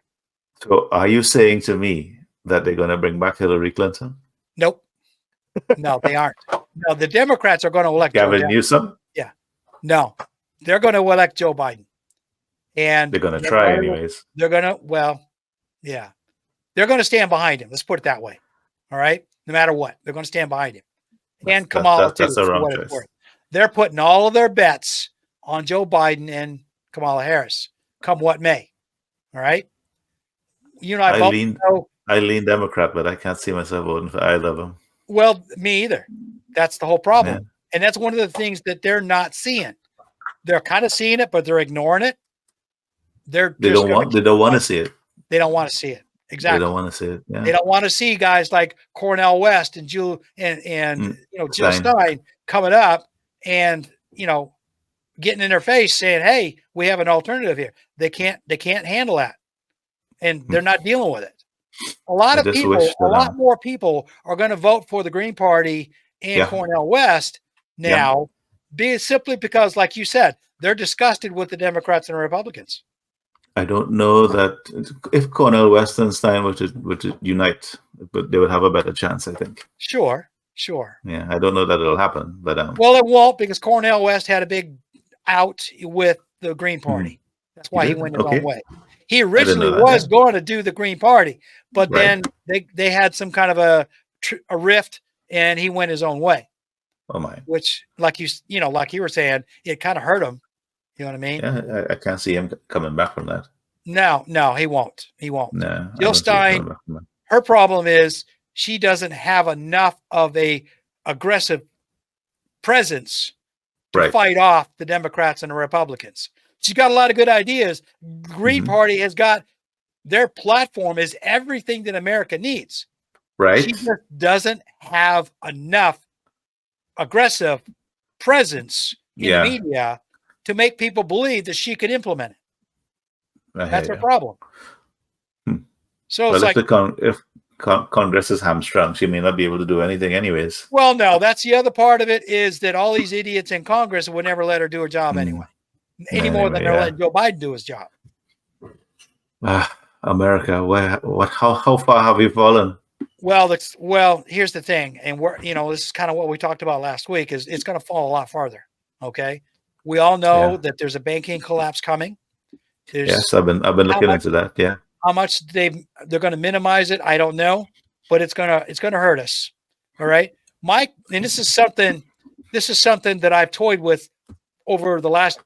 I wrote several essays on it about what would happen if the United States collapsed. Okay. Right. Yeah. So given current ideologies, and here in the United States being what they are, you can just about draw a line from Richmond, Virginia, to Florida, across the top of, right through the middle of Kentucky, maybe the top of Kentucky, circumvent Indiana, and maybe even include Indiana, but everything west of there, Indiana, Ohio, Michigan would be kind of broken up in its own way. But if you had to encompass whole states, everything going west of Indiana, and you're going to pick up Iowa, Missouri, Kansas, Idaho, Montana, Wyoming, and it's going to stop at the Rocky Mountains. And then everything south from there. It would go, and it would become its own nation state. Okay? So based along the original Confederate lines, only adding to it all these states out west that are now considered red, okay? You could see where if the economy collapsed to the point where the government became insolvent, banks collapsing all over the place, so on and so forth, all of these Republican-run states would do their best to secede. It wouldn't necessarily be a secession so much as just a breakup. They would create their own government based on their ideologies. And the problem with that, and I say this only because I read an article off Substack here several months ago, and he outlined all this. That Oregon, Washington State, and California would basically remain in the Union, but would be almost entities unto themselves. They would create another kind of a territory out there to a large degree. So everything west of the Rocky Mountains, basically, well, not quite. So there are eastern part of California, Oregon, and Washington would go red, so to speak. You want to use that analogy. But everything west of there, going towards the oceans, would remain blue like it is right now. they would draw new borders. All right. So then you'll have those entities out there on the West Coast looking for support from Washington, D.C., which is completely isolated. Right. You'll have a state like Michigan, which is kind of purple. Right. You'll have the rural areas going red. Mm-hmm. The blue areas, like the urban centers like Detroit and Traverse City and all those other ones, stay in blue and under attack from the red. So they would devolve into kind of tiny little Civil War factional things. Wow. And then you come back east, and then you'll start with, something like Pennsylvania, for example, which remain blue. Okay. And New York State and all those New England states from Pennsylvania would remain in the Union. The northern half of Virginia would remain. Maryland would stay in the Union. Well, Maryland, Western Maryland would go red. Eastern Maryland would go blue. Northern Virginia, close to the Beltway, would go blue. But the rural areas of Virginia, all of the rural areas of Virginia and West Virginia would all go red. Okay. I mean, they're already there now. All right. And then Richmond would remain blue to a degree, kind of like Austin, Texas, a blue enclave in in a bright red state in Texas. Richmond would be the same way. And then everything else would be red. And then everything south of there. So it's kind of a toss-up how that would work out as far as support goes. Because now you've got isolated areas of the country, California, Oregon, West Coast. Then you've got little urban areas like Richmond, Detroit, places like that, which are surrounded by MAGA cult people. Right. And you got to figure out how that would work out. You know what I mean? That'll be chaos. It will be absolute chaos. Absolutely. And then you have now, not only do you have that going on, you would have all of these migrants who will want to leave the red states and go to the liberal areas. Yep. And all these other ones want to go the other way. So the migrant refugee problem between these areas, these new regions, would be huge. Yes. Right? Who's going to take care of them if the country's broke? Nobody. I don't think that's the whole point. If then you're going people will need to start taking care of each other. Then the other part of it is these red states and the blue ones would actually have to follow suit. But now you're going to have new defined borders. All of these, what used to be National Guard units, state National Guard units, are now state militias. Right. Called up by the new leaders of the country. And then after a time, you're not going to have governors anymore. You're going to have local warlords. Oh my God. Within about 5 to 10 years down the road of a major breakup like this, you could see that these what used to be Republican run states devolve into regional warlords doing whatever they want to do. Because as we know right now that even though they have this so-called conservative MAGA, ideology going on, if you go from different regions of these MAGA states, if you want to call them that, if you go there now, before Trump's even elected right now, if you go down there right now, certain areas have a different ideology based under this MAGA umbrella than the other ones do. They all do. Florida is different than is somewhat like Louisiana, but different. Georgia has their own thing going on. Alabama and Mississippi and Louisiana have their thing going on. Virginia is an entity unto itself. The both South and North Carolina will probably merge, and they would do their thing. I mean, I could see Lindsey Graham being the new warlord in the Carolinas, or somebody like him. But you get what I'm saying. Those places would be so poor. You see how this would work out. Yeah, it won't do well because there's no manufacturing. There's no export. There's no, how do you'll have to renegotiate all your trade arrangements across the world, state by state. Right. It's gonna crush the United States. There would be no United States. There won't. It's finished. You'll have sections of the United States, like in the Southwest, for example, that will develop into third world countries. Oh yeah, or worse. They won't be countries, third world territories.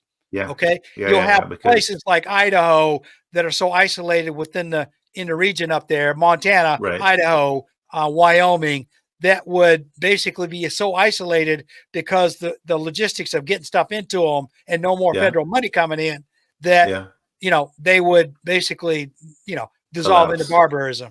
Yeah. But like I said, there's been, I've written about it. There's a lot of other guys that have written about this. And most of what I just outlined to you was in a Substack article I read last year. You must send me the link. I'll take a look at it. Yeah, if you remember it. Find it again. If you remember it, But I mean, this guy had a map on his article that outlined where the red states and the blue states, and and it was all about what the big challenge is. Climate change is coming through. Oh yeah. So if you read, like, there's this guy on Medium that I read, Richard Krim. He is saying within the next 10 years, it's going to be grid down, lights out. It's not going to be anything we can recover from if we don't stop. No. So Al Gore, I think it was Al Gore, promoted back in the early aughts. I saw that movie, Inconvenient Truth. Inconvenient Truth. And they talked about how the Southwest was going to be so desertified that nobody could live there. And all those people that are living there now would be headed out into the northern regions, and that the rest of the country couldn't handle them because there's too many of them, and it would break society down and all that kind of stuff. Well, yeah, because when the next series of hurricanes that come through Florida will need to be attended to. They need to rebuild. They need to repair the infrastructure. Where's the money coming from? Well, we're gonna print it. Yeah, well, DeSantis might. He might try. He might try, right? So when you're printing all of this money out of thin air, this is it's just bad all around. Oh, it is. It is. I mean, the biggest problem is you got states like Florida, for example, Houston, Galveston area of Texas, and Louisiana, and Mississippi to a degree, the south coast of Mississippi, that are constantly being hit by hurricanes. Right. And the insurance companies are bailing. They bailed out of California. They're bailing, yeah. They're bailing out of the Gulf Coast areas. Florida's, I mean, it's been that way for years. With the insurances and stuff like that. So, I mean, obviously it's going to continue to get worse. And right now, correct me if I'm wrong, but Florida has been under a state-backed home insurance program for decades, right? I think it's Capital Citizens, something like that, yeah. Yeah, I never knew what it was called. I just heard from somebody years and years ago that they had gone to that because of all. There's no money in it. So there's no money in it. There's no money in it. So what are you going to do when you really have a disaster? Well, there you go. See, right? It's the federal money that you're going to be looking for. So here's the question: if you're a homeowner in Florida, what are you going to do? There's two schools of thought. So if you can't get insurance, or the insurance is so expensive, there's one person I know. Her insurance is almost $5,000 a year. So she says, "I'm not going to have insurance, and I'm just going to save the money, right? And I will rebuild if I get hit." So she's been doing that for about 4 years already with no hits. So she has a couple $1,000 put away for when she has to replace her roof. She doesn't expect that her entire house will blow down. Yeah. So that's one way to go. The other way to go is to get the cheapest insurance you can. Right. We were with a company. We started off paying $700 or $800 back in 2014. Yeah. And now we're almost up to 3,000. Wow. So that's pretty much it's average from our area, from what I hear. Wow. So now I gotta wonder, because like I said before, I have a daughter that lives in Gainesville, Florida. They have a big house. Okay. Now my son-in-law and my daughter make pretty good salaries, so they can afford this house. And, and I can imagine that their house insurance is probably right through the roof. It will so have it's to be taking a huge chunk out of their budget, I'm sure. Now my oldest son lives down in St. Cloud, Florida. Right. They have a modest house. It's not too big, not too small. Right. One-story house on a very overly large duck pond. That's what I call it. And they got a pond in their backyard. But the big thing is that I bet, because it's a fairly new house, that their house insurance is probably right through the roof. It will have to be, yeah. I know that despite them both being teachers, my son is in line to become a school principal right now. Very good. Yeah. Their educational salaries are probably fairly decent. Okay. I mean, I don't know. I've never asked them how much, but they're doing pretty good. But again, same thing. Insurance is probably taking a huge chunk of their monthly budget. Wow, that's huge. And then the cost of everything is going up. Cost of food is going up.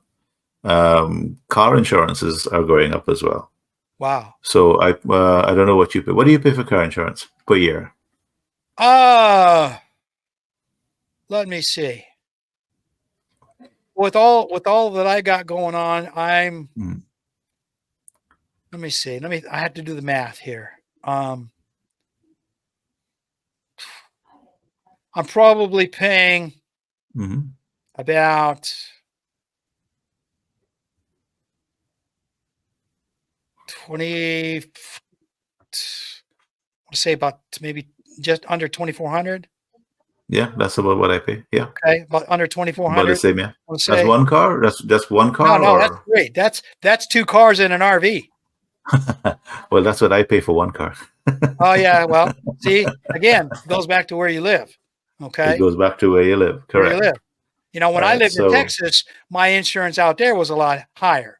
Okay. Now, here's the thing. My house insurance was high, but it wasn't that, it wasn't real high. You know what I mean? We don't get a lot of big storms there in Central Texas, but we do get a lot of heat, so on and so forth. Drought was the one thing that they were all worried about. But my car insurance still was really high, simply because people around Austin, Texas don't know how to drive. And there's a lot of car thefts. So car insurance was very high there, simply because, you're part of the group thing for the region. So it didn't really matter how good of a driver you were, or, if you've never had an accident, so on and so forth, you're going to pay high premiums simply because everybody else. Right. And unfortunately, that's how they work that, and you can't do anything about it. So when I lived in Maine, way up north, my insurances were really low because nobody ever filed a claim. We didn't have any big storms. Right. You didn't have to worry about car thefts up in Aroostook County, Maine. Nobody cared. You know what I mean? Right. Not enough people up there to worry about it. So insurance premiums were pretty low. So that's where you need to be. And it all comes down to. Now, I don't recommend moving to Aroostook County, Maine, because it's unless you like twiddling your thumbs out in your front porch every day. Because there's literally nothing to do up there. Well, I mean, I'm retired, so I find things to do. Well, yeah. I mean, that's just I find things to do. I don't mind twiddling my thumbs. The big thing about it, and it's not to pick on Aroostook County, Maine, so much, but it's other rural areas of the United States that are having issues with infrastructure. The number one infrastructure issue is lack of internet. Okay. Yeah. Okay. That'll be a challenge. The majority of the rural areas of the United States right now struggle to have adequate bandwidth for today's modern internet offers. The normal content that you would see that you and I enjoy every day. I guarantee you that if I lived in Aroostook County, Maine still, you and I would not be having this conversation here. Yeah. Because I wouldn't have the bandwidth to support it. My goodness, that's terrible. But we can spend $100 billion in somebody else's country. Exactly. Yeah. Doesn't compute. The problem. There was another kind of a halfway quote from the guys on Judge Napolitano's crew there. One of the things they said here last week was that if the United States were to withdraw, okay, for example, if they were to finally figure out that they're broke and they close down the majority of their overseas bases, for example, and they were talking about this morning, they closed down all the bases in Japan, South Korea, pull back from the Philippines, pull back from the Middle East, from Africa, and have a minimal presence because of NATO, have a minimal presence in Europe, but pull everything back. Pull back out of South America, so on and so forth. Get rid of all the soldiers they don't need anymore. Mothball the ships that are sitting in next to piers being repaired or in dry docks that they can't afford to fix. Get rid of all that stuff. Pull back. And like you said, concentrate that money on fixing the infrastructure and take care of the American people. Chances are those trillions of dollars worth of debt could be handled and be paid off because we're not spending it on stupid stuff. Stupid stuff, correct. And you can bring a lot of your manufacturing back home with that kind of money. That's right. Right.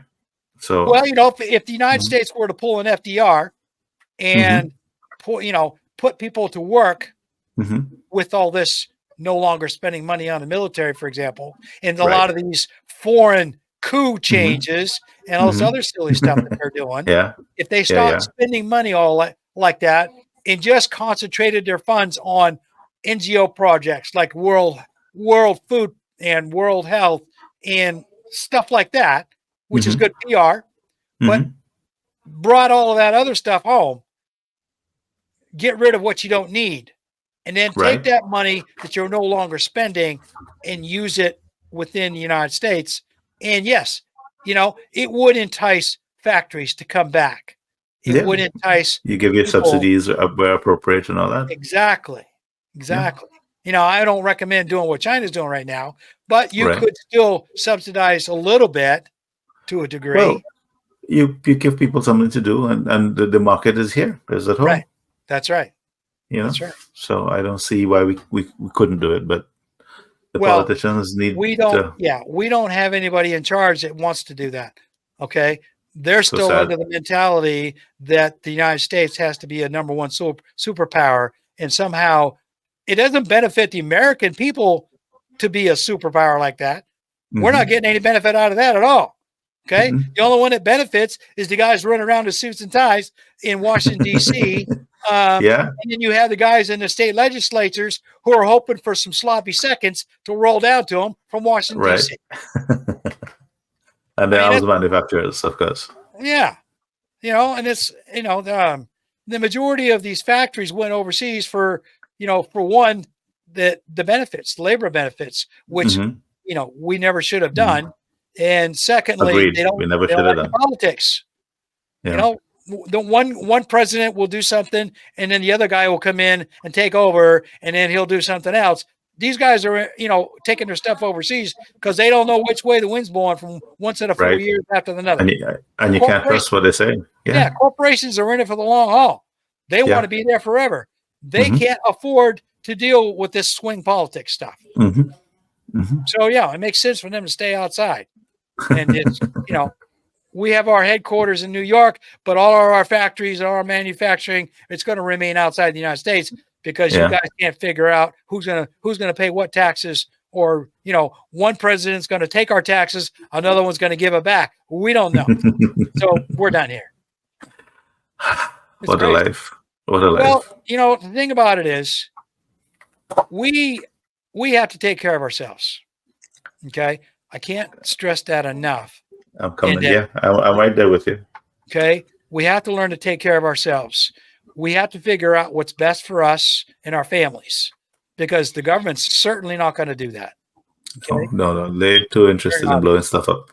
Well, they're very interested in posturing and blowing stuff up, thinking it's going to benefit. I mean, the only ones that benefits is the politicians raking in the money, and the only ones who are paying that money is the military factories that are paying out campaign donations. So it's a big circle. Nobody's benefiting except a certain few, and the rest of us are living paycheck to paycheck and getting worse. It's just getting worse. Yeah, it's getting worse. We need to do something about that. The right people need to start listening. Well, there's that. And, my philosophy is right now, and this is something that you can't convince people of, not enough of them anyway, that we need to fire all those stupid idiots and put in the right people, vote the right people in who actually have an interest in taking care of the people. Trouble is, we can't get anybody to step up to the plate. Because there's too much corporate money. Yeah, there's too much corporate money involved. So the guys who do want to stand up and actually work for the people don't have enough campaign money to make it all the way to the front lines. Correct. And that's where we stand right now. So until they fix that, we're done. We're done. We just got to survive this. Well, there's that. I mean, I've been to SEER school twice, so I'm good at survival, but I'm really, really hoping I don't have to do that. I don't want to do that either. No, I don't recommend it.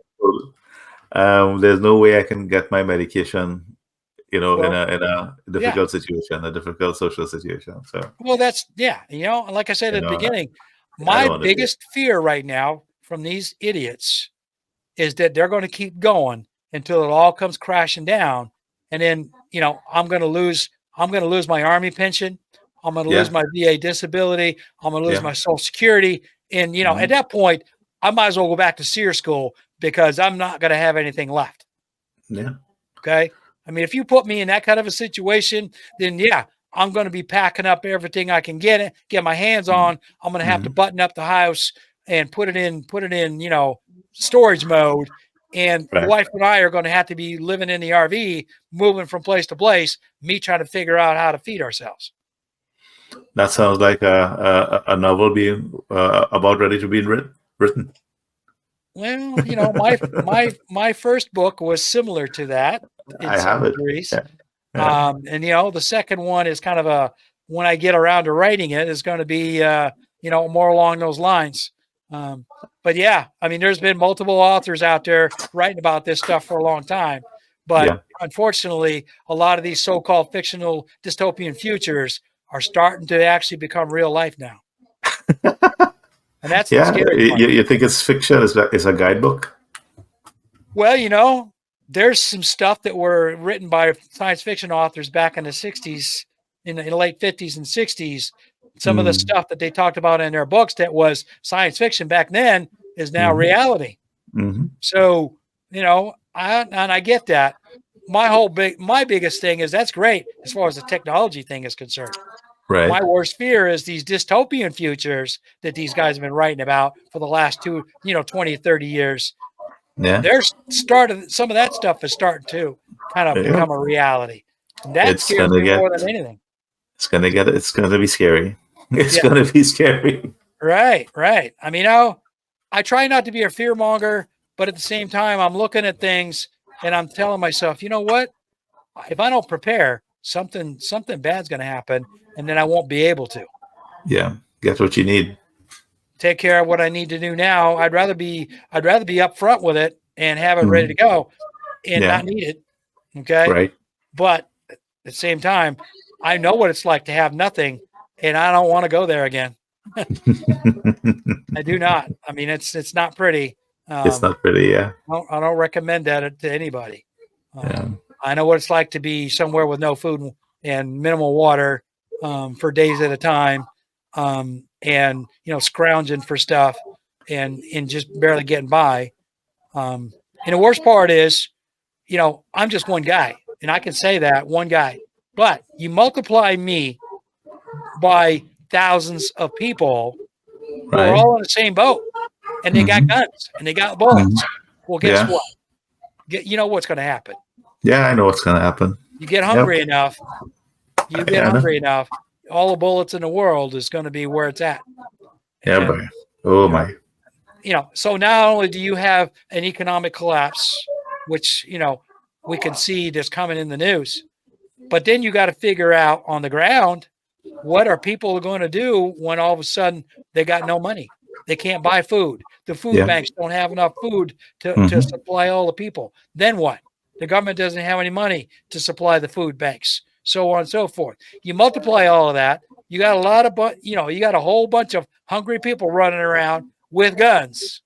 And then just to add to it, the quality of the soil, it's been degraded for many, many years. That's right. I read recently that we're going to run out of 95% of arable farmland. That's right. By 2050.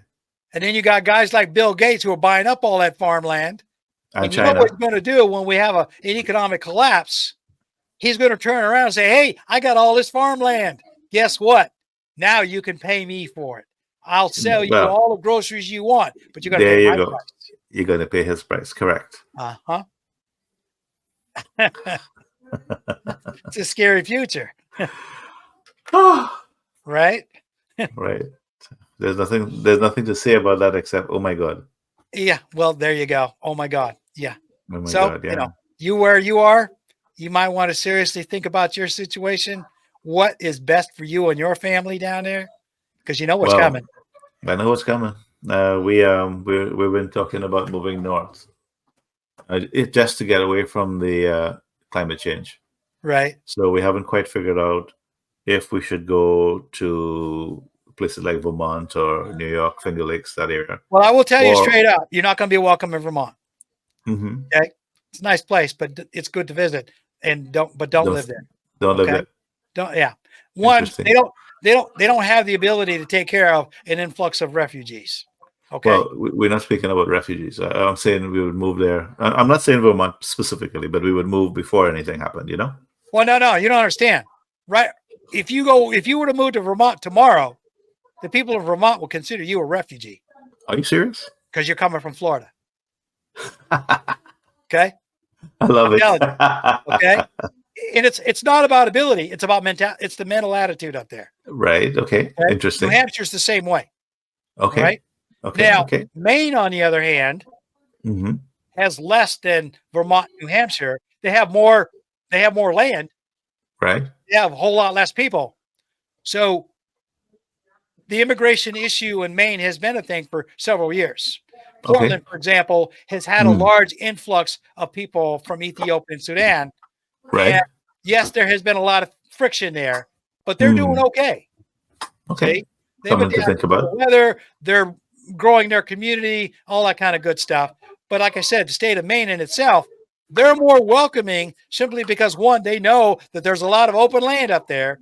If you're willing to chop down some trees and build a house, they're more than happy to support you doing that. Interesting. Okay. The other way to look at it, there's this guy on TikTok that I listen to. I think it's CJ Thoroughbridge. He was saying you move to the high desert because in those regions the weather doesn't change. Right. There will be more water in the air in a warming climate, so you can extract the water from the air. True. And it's gonna be nobody's gonna be there. Right. So and the communities, there are a lot of survivalists. I talked to one here not too long ago, and that's where they live. They live either in the high desert or they're living out in the back beyond of the Rocky Mountain areas, which just like you said, they are survivalist kind. They have, they have survival mentality. Let's put it that way. They're not, they're not boot camp specialists and all that kind of stuff, but these guys have basically bought out tracts of land, know, several acres, anywhere from 3 to 5 to 10 or something like that. They've carved out, they built houses, and they've made these houses self-sufficient. They're putting solar panels on the roofs. Right. They're putting batteries in the garage, storage batteries in their garages, and they're collecting rainwater and all that kind of good stuff. Right. These guys these guys had money. They had money to do that. You'd have to have a lot of money to do that. They had a lot of money to do that with.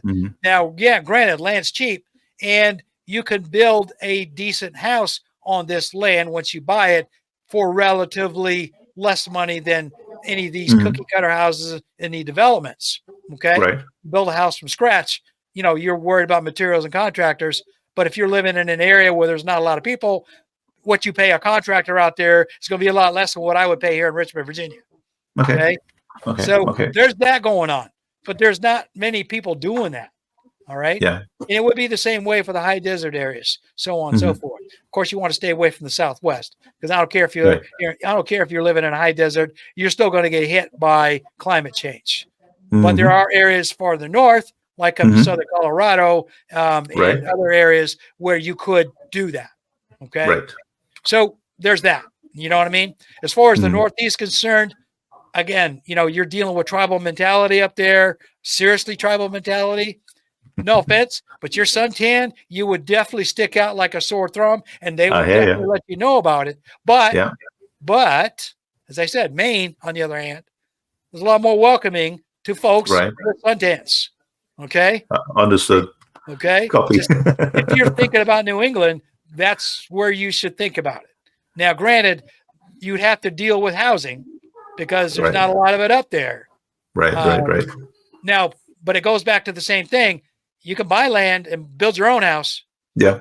And you probably would be better off if you could afford to do so. So, for example, if you own a house in Florida, if you were to sell it, you could probably sell it for a buttload of money because you still got a lot of tourists coming down there.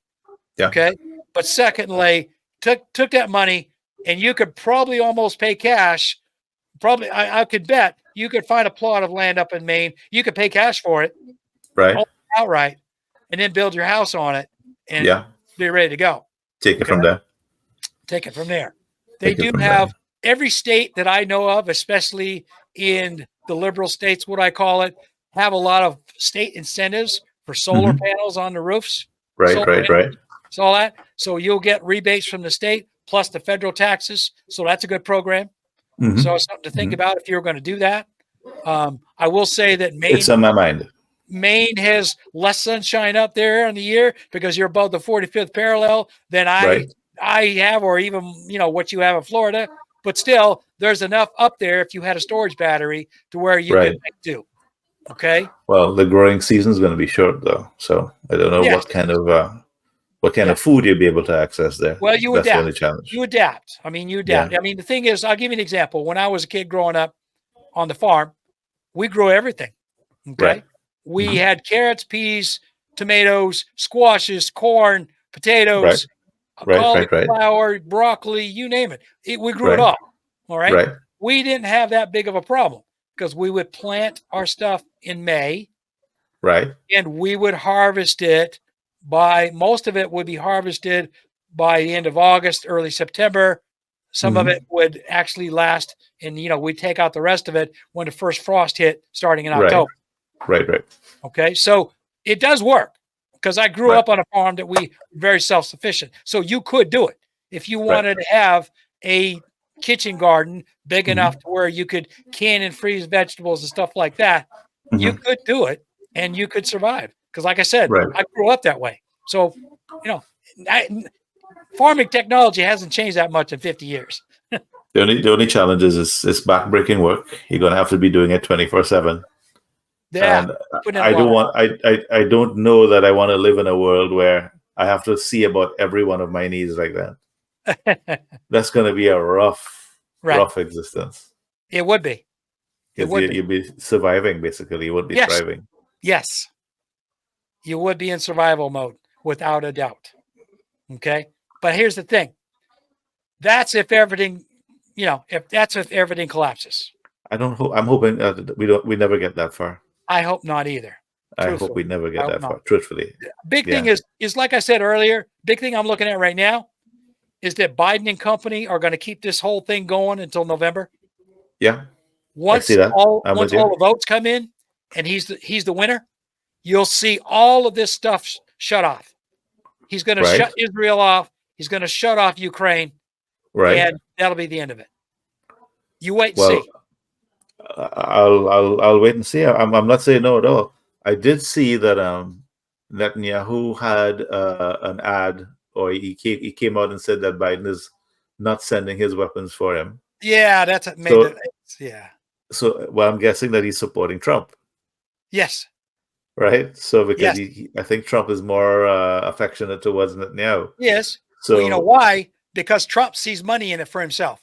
Right. There you go. Yeah, his son was talking about developing the beachfront in Gaza, right? Son-in-law. That's right. So it all depends on who wins. I don't know that Biden is going to win. So it may well be Trump. It may well be Trump. Well, here's the thing. Here's what I will tell you, and you know this as much as I do. If Trump wins in November, it's all bets off. Okay. Yep. I think the economy is going to massive unrest. Collapse, and we are going to do, because Trump's not going to do anything but sit there with his hand out. Okay. I mean, at least he's predictable. He's predictable. Okay. He's predictable. He doesn't do anything unless there's something in it for him. He's going to sit in the Oval Office with his hand out saying, yeah, I'll sign his legislation if you give me something. Yeah. I'll pardon you. Do what you need to do. Yeah. All of that. Okay. And, so that's what we can look forward to. The problem is that all of his MAGA people are going to enact this Project 2025 and all this other stuff. And you're going to see a lot of fight back in the country where the liberal people are going to fight it with protests in the street, civil war. Trump's already said that he's going to break out the National Guard and he's going to break up the protest and so on and so forth. So you will have a repeat of the violent riots from the late 60s and early 70s and the National Guard going out there along with the police, try to break it all up, and there's going to be a lot of people dead. That's one thing. And another thing I can see happening is the same thing that happened to you when you try to get your paperwork done. People are just going to sit in that. They're not going to do any work within the government offices. If they are liberal, let's say, and there's a policy coming through from Trump, they're just going to sit on it. They're not going to let it go. That's right. So everything is just going to get gridlocked. That's right. You're not going to be able to get permits. You're not going to be able to get loans. Everything is just going to stop. That's right. And it's going to, that's where it's going to slowly devolve into the red region versus the blue regions of the United States. Yeah. And if Trump gets in office, it's going to exasperate that shit. It's going to exasperate that switch. If the Democrats, well, if, Biden's going to do another 4 years, so it'll be a slow roll in that direction. But it's still going in that direction. Only because, Joe Biden's got good intentions. Okay. He just doesn't have any support to get it done. Okay. And all this business with Ukraine and Israel, he's trapped between a rock and a hard place. Biden doesn't want to support this stuff, but he's got no choice.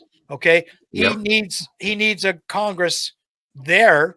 And he knows that if he doesn't support this stuff, well, here's what I will tell you. When we all know this, that Biden initially supported the Israel thing back in October, November, because he was being fed a bunch of BS.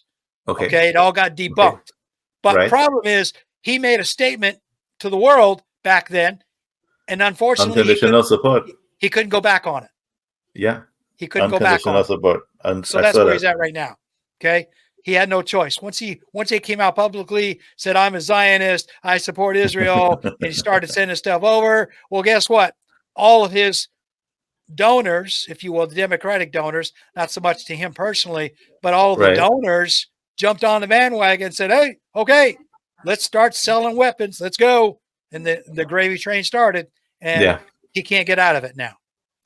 No. So his only choice right now is to feed it along until November. And then there's two things are going to happen. One, Netanyahu is going to get deposed, and Israel is going to devolve into chaos. So the IDF is going to be like, all right, well, who's in charge? What do you want to do now?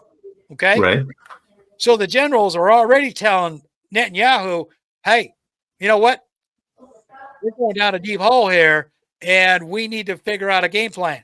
Well, that's the reason why Benny Gantz left, because they didn't have a plan. Okay.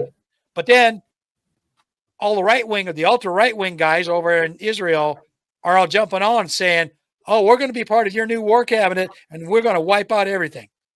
They want to wipe out Hezbollah. They want to wipe out Hamas, all this kind of stuff. Well, Netanyahu is caught between a rock and a hard place.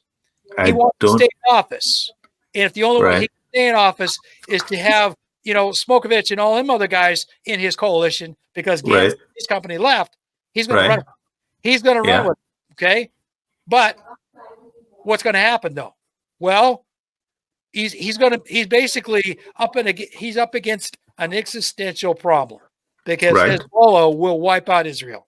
Okay. Yeah. Hezbollah they have enough munitions to where they That's what I was going to say that. Yes. They can just launch. Israel, and it'll be over. Okay. Yeah. They don't have enough left in the IDF to do anything about it. Okay. And I think if they were to target just the infrastructure, the power grids, the water. That's it. They can make Israel go hot and dark very quickly. And then people are already running. I saw the airport just when Israel said they were going to declare war on Lebanon. Yeah. There were like 70, 80,000 people in the airport the next day. That's right. All these people with dual passports, they're leaving. They're leaving. Yeah. Yeah. So that means economically Israel is finished. Is finished, yeah. It's on life support right now. Mm-hmm. Yeah, and the life support's coming from the US. and that's why we can't have nice things. Right. Well, that's one reason. Yeah. That's one reason. And the other part of the equation is Europe right now is having its own problems, and they're starting to back off on this whole business of duking it out with Russia. And so that's left US hole in the bag, pushing the it envelope. never made sense to duke it out with Russia. Exactly. Just let them have let them have a peace. See, so now it's going to be up to Europe. Well, it's that article you sent me about Rheinmetall, the Rheinmetall factory. Okay. Yeah. So Germany's getting scared, obviously, from that article. They're making $8 billion worth of France right now. artillery. France is so tore up inside, they don't know one side from the other. Macron knows that his job is on the line. And if Le Pen's group gets elected here, I mean, she couldn't become prime minister for another 3 years. But if they take over the parliament, and they could just basically influence everything, and you can watch, if that happens, they're going to pull out. They're not going to support Ukraine. Okay. So the Germans, all they're doing is bolstering up their border. They're not supporting the war in Ukraine so much as in just taking care of themselves. Right. They're going to help Lithuania and Estonia and stuff only because that's their border. That's it. Right. Poland, same thing. Poland right now, they're looking to just take care of themselves. They don't really want to support the Ukrainians. Yeah, because it's not working out. You're going to run your countries into the ground. Zelensky's on a limb. He's betwixt and between with an illegal government, and he doesn't have enough Ukrainians in a population to vote on anything. So what's interesting is that they put minefields on some of the borders, and they're shooting people that try to leave Ukraine. I seeing that. I can't remember where I heard it. So they're press gangs forcing people into the army. And they're shooting them when they try to run. And I also heard that they're talking about repatriating a lot of the people that left Ukraine and went into the EU. They want to send them back. Well, good luck with getting EU to sign on with that. There's a lot of Ukrainians here in North America, Canada, and the United States, and there's a bunch of them in Australia. So what are they're gonna send press gangs out to round them up and bring them back to Ukraine? Well, the governments of these countries may give in to the pressure and send the Ukrainians back to prop up the army. Oh man, I can just about imagine the riots over that. Yeah, well, that's what's likely to happen if you push that any further. Oh my goodness! Think about it, right? That it's being done to bolster the army. Yeah. Ukrainian army. I mean, Zelensky just needs to lay down his arms and say, "All right, we're finished here. Let's negotiate. Yeah. Okay. Because I mean, Russia, they can't. It's the propaganda that they want to push them into the rest of EU. Yeah. I don't see it. No, they're having trouble holding on to what they have now. Well, the only one pushing that envelope right now is Ukraine and U.S. The EU, they're only scared of it only because the United States started that rumor. Right. Okay. And so now they're having second thoughts. Yeah. And it's kind of like, well, you know what? Do we really want to do this? And a lot of them are saying, well, no, we don't really. You know what I mean? a lot of them are not willing to send troops. So how many troops they will send? They don't have any troops to send. There you go. I know they were counting on Turkey, but Turkey's saying, And Turkey, Turkey's already said, nope. Well, I'm not sending my people out there to get chewed up. Well, and there's a good rumor going on right now, as of the end of this week, that Turkey's seriously thinking about leaving NATO. Joining BRICS. I read that, Yeah. Right. So, and so that means that Air Force Base in Incirlik will go bye-bye. Yeah. Yeah. The Air Force will have to go back. Yeah. Wow. I mean, that's a big base. I've been to that base. It's big. Okay. If the American Air Force had to pull out of there and give it back to the Turks, now granted, the Turks will use it, but they're not going to do anything with it other than use it for their own for their own means. Right. But if they kick the Americans out of there, that'll be a huge blow. Oh my goodness. That would be huge. So but it's coming because back, I want to say how many years ago, several years ago, Turkey, Erdogan took over and he threatened to kick us out of there. And it was quite the row about it back then. Right. They made a deal and got to stay. But be honest with you, you have to know that the United States knows they're walking on eggshells over there. Yeah. Yeah. So it wouldn't take much for Turkey to say, "Yep, sorry, we're done here. Americans, go home." And don't forget, it's a Muslim country. Yes. As far as I know. So their sympathies may well lie with the Palestinians. Well, to a degree, but not really, truthfully. Okay, I don't know. Turkey is trying to become part of the big boy club over there in Eurasia. But they're not letting them in. No. They've been trying to join the EU for at least 10 years. Well, yeah, no, the big boy club as in Russia, China. Oh, I see. That Okay. Eurasia. The new Eurasia. The new Eurasia. Well, Right, you're right, because the big thing is for the longest time, Turkey tried to be part of the EU big boys club, no. and they got the door shut in their face every time. Yep. See? So now they're like, hey, we got new friends on the block. Let's do that. It'll be better for us because they're here. They're right in our backyard. It'll be better trade for us, better everything. Yeah. And truthfully, the only hold they have is NATO, which isn't helping them at all. Right. So yeah, I could see them the decision makers in Turkey bouncing this around, saying they don't owe us anything, we don't owe them anything. Right. We do this over here. All we got to do is kick the Americans out, and we're done. If Turkey would position themselves as neutral and be a bridge between the G7 and BRICS, they would reap all the benefits of both. Right. Well, here's the deal. I can see the EU going along with that. Okay. But I can't see the United States going along with that. Because you know why? Because Americans are going to feel like they got slapped in the face. And you know how that works. Every time the Americans get slapped, they got to fight back. Yeah, they got to fight back. Yeah. You know, until they get rid of that attitude, it's going to be a continuing thing. So, you know, I could see the American government try to put economic sanctions on Turkey because they got face slapped and they got kicked out of Interlic and so on and so forth. And the Turks are going to laugh at them. Yeah, because, okay, well, we just get our stuff from China. China and Russia. Stuff, yeah. So, you know, there's I would say over the next 3 to 4 years, there's going to be some serious dramatic changes in geopolitics and economies. And unfortunately here, like, you know, we've got to watch our backsides because the United States government right now is not in a good place. And they're on the verge of economic collapse. Yeah. And if they don't turn something around real quick within the next 2 years, you know, actually start switching things around 180 degrees, it's just going to implode. And then we as Americans are not going to have the standard of living at all that we've had enjoyed in the last 50, 60 years. Correct. Are you going to do like the wealthy people and get a second passport, go live in Thailand or? You know, I thought about it, you know. I thought about it too. I kind of wondered, I mean, your case, you know, you can have a dual passport because you can get one. Not that you really want to go back there, but you know what I mean? Climate change is going to make living back there worse. That's what I'm saying is if you had to have an escape hatch, that would be it. You know, I say, well, if you could escape. Yeah. There's a difference between having an escape hatch versus an actual good place to go to. You know what I mean? Yeah. Two different things.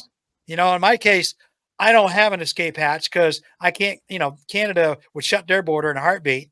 Yeah. So I got no place to go there. And I certainly don't want to go to Mexico. No.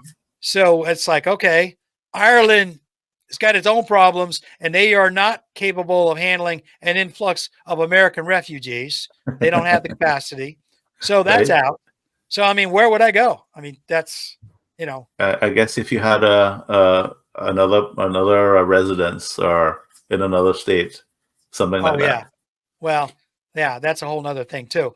But the problem is if I were to do that, truthfully, I would pack up my stuff and move back to Maine. Okay. If I were going to go that route and give it some serious thought, my wife would probably disown me. She hates Maine. Comfort. Because one, it's very cold up there in the winter. There's nothing to do up there, so on and so forth. It's so isolated up there. But at the same time, it's safe. You know, if it would be safer, you know what I mean? She's practical. So if she thought for a minute that our physical safety was endangered here dramatically, I would have to prove it to her. But if it came down to that, yes, she would go. Okay. But only for that one reason. Okay. Mm-hmm. But other than that, no, forget about it. She'll write it out right here. And I'm kind of like that too. My whole issue is, if for some reason in my lifetime that the United States were to break apart into those regions that I outlined earlier, and Virginia became part of the other country, then I probably wouldn't have any choice. They would tell me, you got to leave. Yeah. Okay. Yeah. You either toe the line and do what we tell you to do in our new regional whatever we want to call ourselves, or you leave. Yeah. At that point, I would pack up and go. Yeah. I saw someone was saying that they believe the future, as you were saying, jump into your RV. They think that everybody would be nomads. Yeah. Running from climate change or from local warlords, as you put it, Yeah. So the communities that would form would be mobile communities. Everybody would be living in their RVs or whatever, and they'd be moving from camp to camp. Right. So the people that could position themselves as owning the camps would be in good positions. Oh, sure. So maybe an RV camp near to a state park or something for you. Well, I wouldn't truthfully, because again, you're dealing with tribal politics. Interesting. Right. Okay. You're going to have RVs that will become permanently encamped at wherever they stop at. If they can't be moved, yeah, correct. Okay, because one, they don't have enough gas to go places, or parts, spare parts for them, so on and so forth. So they now become permanent tribal camps. Yeah, and you got to deal with all of that stuff. In my case, I could see myself loading everything I could and putting it in my RV and probably hauling a trailer, or in my car behind it, and stocking everything up I could, taking basically everything I could pack and stuffing it, and then headed north. And yes, I would go back up to Maine with that thing, and I would figure out a place to park it where I could set up something and go. Okay. Yeah. You can understand, as I said, Maine is an extremely barren rural state. So there are campgrounds in the southern part of the state, but they would fill up very, very quickly. Mm-hmm. There's only one campground that I know of, maybe two, in the whole county of Aroostook up there in northern Maine. Okay. There's only one big one that I know of. Okay. And so, yeah, it would fill up quickly. All right. Interesting. But the other part of that, there's lots of open land up there. Okay. So you could set up your facilities, if you will. For example, I could see myself taking that RV and putting it out there in a woods somewhere, not too far off a road, and putting it next to a stream where I've got, I don't have to worry about water. I just got to clean it. And second, I could rig up sewage systems to where I could handle all that, everything that's coming out of that. And I wouldn't have I have a generator. I have a solar panel on top. So I could live a meager existence with that solar panel charging up the battery and running the generator at minimal amounts to keep things going. Okay. And I say that only because I've done that. I have gone camping with this thing, and that solar panel did manage to charge the battery up enough overnight when it was dark out to keep the refrigerator going. That's good enough. Once I shut everything else off, it managed to do so okay. And then the next day, the battery would charge back up, and I could get through the day as long as the sun was out. But here's the problem. What happens when you have snowy days? No battery. You have a problem with 2 or 3, 4 days worth of no sunshine. Then you got a problem. You're not going to use solar panel. That's when you got to have that generator. Then you got to worry about where you're going to get gas for the generator. Yeah. See, that's when things start to break down. And so now you got to figure out, what can you do? So it's kind of like, I know all these scenarios only because, one, I was taught these things in the Army. Right. And secondly, obviously read a lot of books about this stuff. Yeah. I still have my original Firefox survival books sitting on a shelf behind me right here. Okay. So I could survive in the woods with or without my SEER school stuff having those books, and I could do just fine. They're paper books. They're not digital. Okay. Right. So I can do just fine. But secondly, not everybody has the know-how to do all that kind of stuff. And I would have to relearn a bunch of stuff myself. I mean, obviously I haven't practiced these things in years, but and at as the you same get, time, as you get older, you know, as I get you older, want I to got do. to worry about health issues. I mean, Yeah. I'm almost 70. My back aches. Yeah.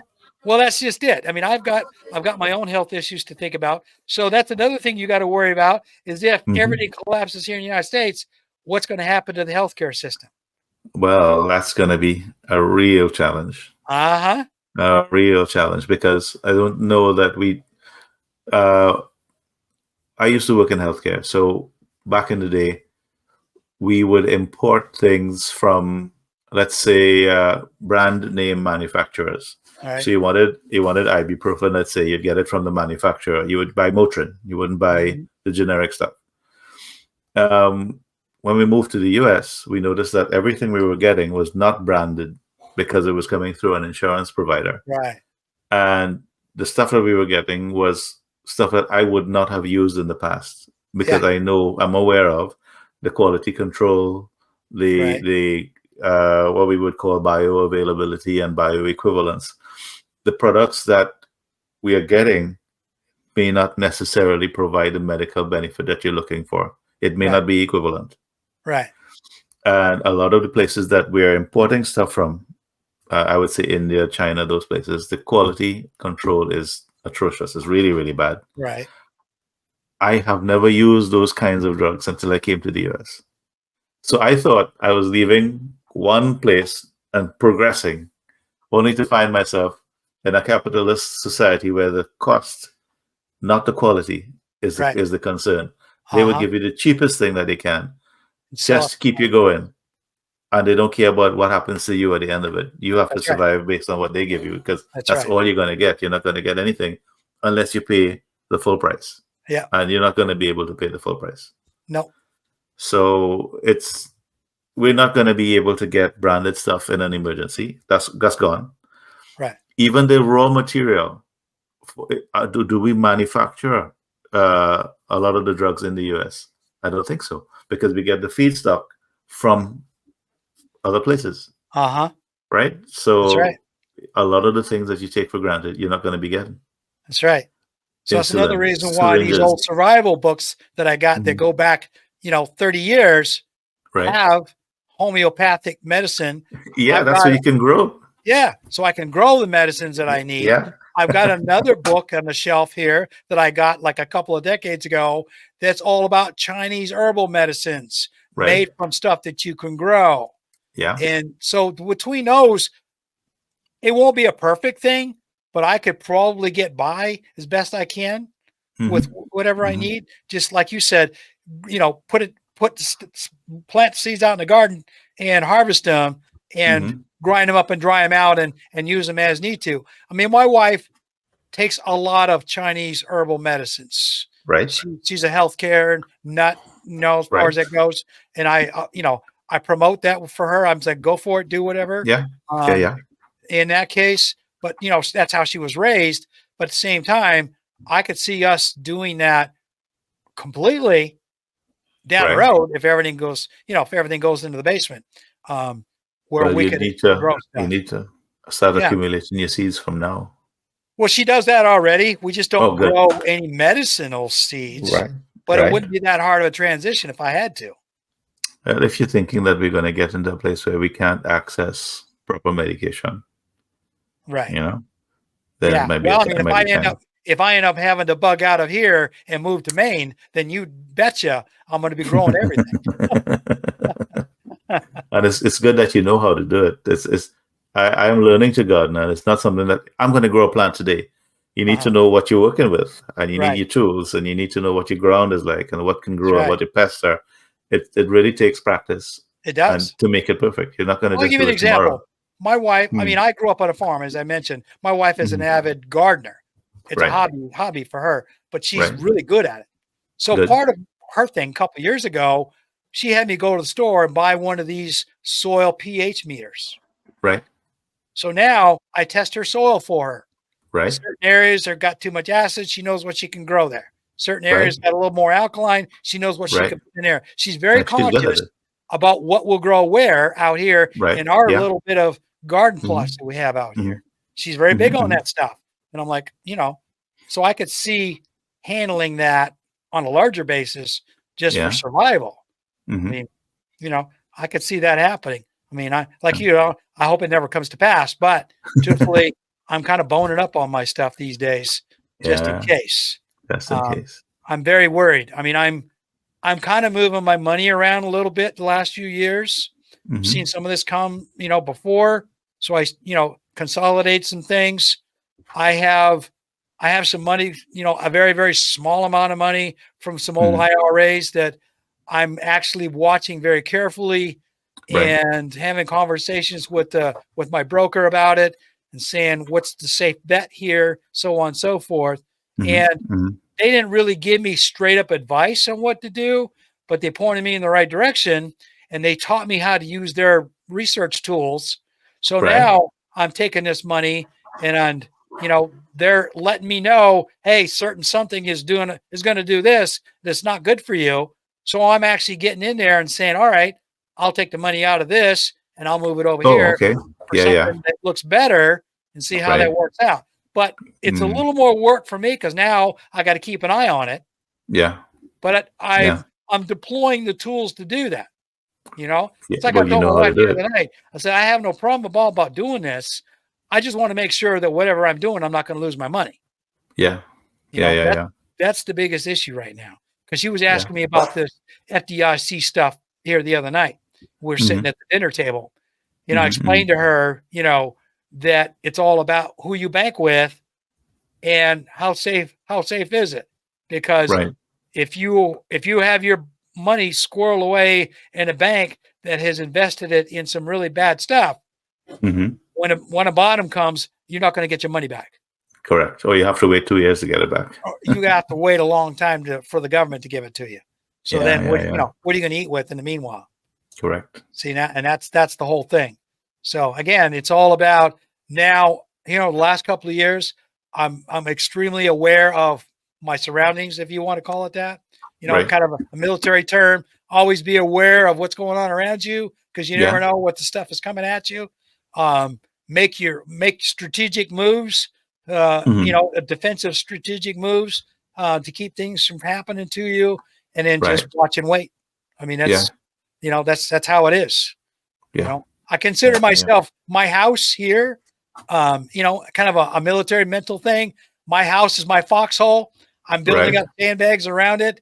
And, I have my defensive tools to keep the bad guys away. Right. And I'm getting ready to hunker down and see what happens. Well, yeah, I'm hunkering down as best I can. I'll keep in touch with you on that with regard to that. We can see what's coming down the pike. Yeah, and that's the whole Yeah. thing. See, you Yeah. and I, like you said, a couple of weeks ago, we both watched a lot of the same stuff, It's hard and not to. It's relevant. Yeah. and if I come across something, I'll share it with you. Yeah. Yeah. As far as it goes, Mhm. and another one that I watch as far as U.S. politics is a guy named Tom Hartman. Yeah. I Now used to look at him back in the day. Yeah. he's very liberal. A lot Mhm. of what he says, I kind of dismiss. Mhm. He's a little bit. He's not out there. He's a very smart guy, but Right. he's extremely focused in areas that I don't necessarily focus on. Yeah. But I take what he gives me with a grain of salt, and I Right. use some of it to formulate my own plans. Okay. I'll just start looking at him again. I used to look at him back in the day. Yeah, he's extremely focused on Biden getting reelected. Okay, Mhm. so I kind of weed that out. But some of the other stuff, though, he talks about, he has. Yeah. I say his essays are not necessarily something that I take to heart, but some of the guests that he has on there these days, Okay. He's getting some good folks on he's there. got some guests on there that actually will sit up and make me take notice sometimes. Okay. Those are the guys I listen to. All right. I'll pick it back up. I listen to Jimmy Dore in between. I like Jimmy Dore. Really? Yeah. I don't take what he says, but I listen to him how I look at it, everybody has a perspective. All right. So I would listen to everybody, and then Yep. I would make my mind up based For on sure. everything that Yeah, I've heard. I do the same thing. So I'm not gonna take it as it's true. Right. But he said this and he said this. So what do you conclude from these two perspectives? That's how I look at it. Yeah, and I do the same thing too. I mean, so these guys that are making the podcast circuits between Nima and the judge, they're all the same guys. They're all saying the same things. Yeah. They, these guys, Nima and the judge, ask somewhat different questions, or a lot of times they'll word it differently, but the answers pretty much are the same thing. Yeah. So I look at what they're going to talk about and who they're going to talk about it with, and I will listen to them or not listen to them depending on what I think is going on. Like you said, I weed out the good stuff that I want and make up my own mind about things. Yeah, I like to hear the way out stuff just so that I would know what's out there. Right. It's like a window. You kind of figure out where the truth is. It's somewhere in there. Well, it's like anything else. Lena Petrova, she interviews this guy, Alan or Alec Schleckman, or whatever. He has his own gold trading company. So he's very biased, obviously, when he talks about towards his company. He's wanting to sell stuff.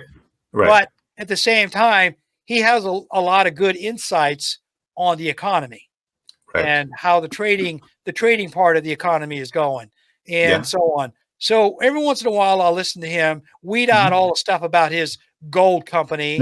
No, I'm not buying from you, idiot. But he does offer a lot of what I call backstage insights on the economy, which are interesting to listen to sometimes. I listen to pretty much anything that it catches my attention. And then I let it stew a little bit and then decide, do I believe this or not? Well, I mean, yes, and exactly it. You know what I mean? Most of it I file away for the future. But it just makes me more aware of my surroundings and say, hey, all right, file that away because I might see something else about this later on and start putting two and two together. Yeah. So I mean, that's I mean, you and I, we can share stuff here on WhatsApp, going forward and do things. It's cool with me, no problem. We can get together again. I don't necessarily mean we have to have another marathon session like we did today. I'm happy that you wanted to go this long. Well, like I said, this one's going straight to YouTube, so I'm not worried about it. Oh, okay, perfect. This one is not going out to MBR, not going to Instagram. Okay. This was just going straight to YouTube, and I'll let people know it's there. But and we'll go from there. But no, everybody else, I'm not gonna. Because that big thing is, you and I have been kind of dancing around about all this stuff, trying to maintain that little hour thing, and we never really got to say all the things that we wanted to say. Okay. Yep. So today we got it all out there. We got it all out there. So now we can go back to, talk about this little thing and talk about that little thing, That's cool. And that's cool. And that's all, it's all good. See? And I'm going to advertise this in that vein that, hey, we just aired out all of our laundry right here. Okay. Come listen to it and you'll get a little piece of this, a little piece of that going forward. Do what you need to do, my friend. No trouble at all. Yeah. Now, so anyway, all right. So let's go ahead and close up shop here. No problem at all. Get on the rest of our weekend. Yeah. I'm hearing things taking place outside. So I need to there you go. See? Yeah. There you go. So I appreciate you. Okay. As always. It's great talking to you. You and I think alike in so many ways, even though we come from different backgrounds. It's cool. Okay. All right. So I'll talk to you next time. All right. I'll talk to you as well. I'll leave it uploading and I'll see you again soon. All right. Take care. Okay. Bye. Have a good one. Bye. So this was a marathon session, as I mentioned here. I'm not planning on doing that too much in the future, far as that goes, because, a lot of people are going to tune out quickly. But here's the deal. This was kind of like airing out of all the things that are happening around us, and all of our worries and fears as Americans. We're just average American people looking for answers from our government, which we aren't getting. Okay. And I have to think that all of this is being mirrored in almost every household across the United States in one fashion or another. And with all of that going on, I'll leave you. I'll put up another show here shortly in the next few days or so. I've got an interview that I'm going to air, a veterans interview for next Wednesday. It's in the can, ready to go. But Mitch and I will get together again, and we'll talk about, again, the things that are worrisome, that we're worried about the future of our households. So take care. I'll talk to you again at a later date. Sláinte. Thank you for listening to the show today. I hope you enjoyed it, and you'll return again next week for another episode of The Village Oak Tree. Please like, subscribe, and reply on the YouTube video or audio version. This helps with spreading the word about what I'm trying to do, which is to shout out to the world about all the bad things our governments are doing to us. As I say goodbye this week, I wish to leave you with this Irish blessing as you go about your day. May your hand always be stretched out in friendship and never in want. Slán go fóill.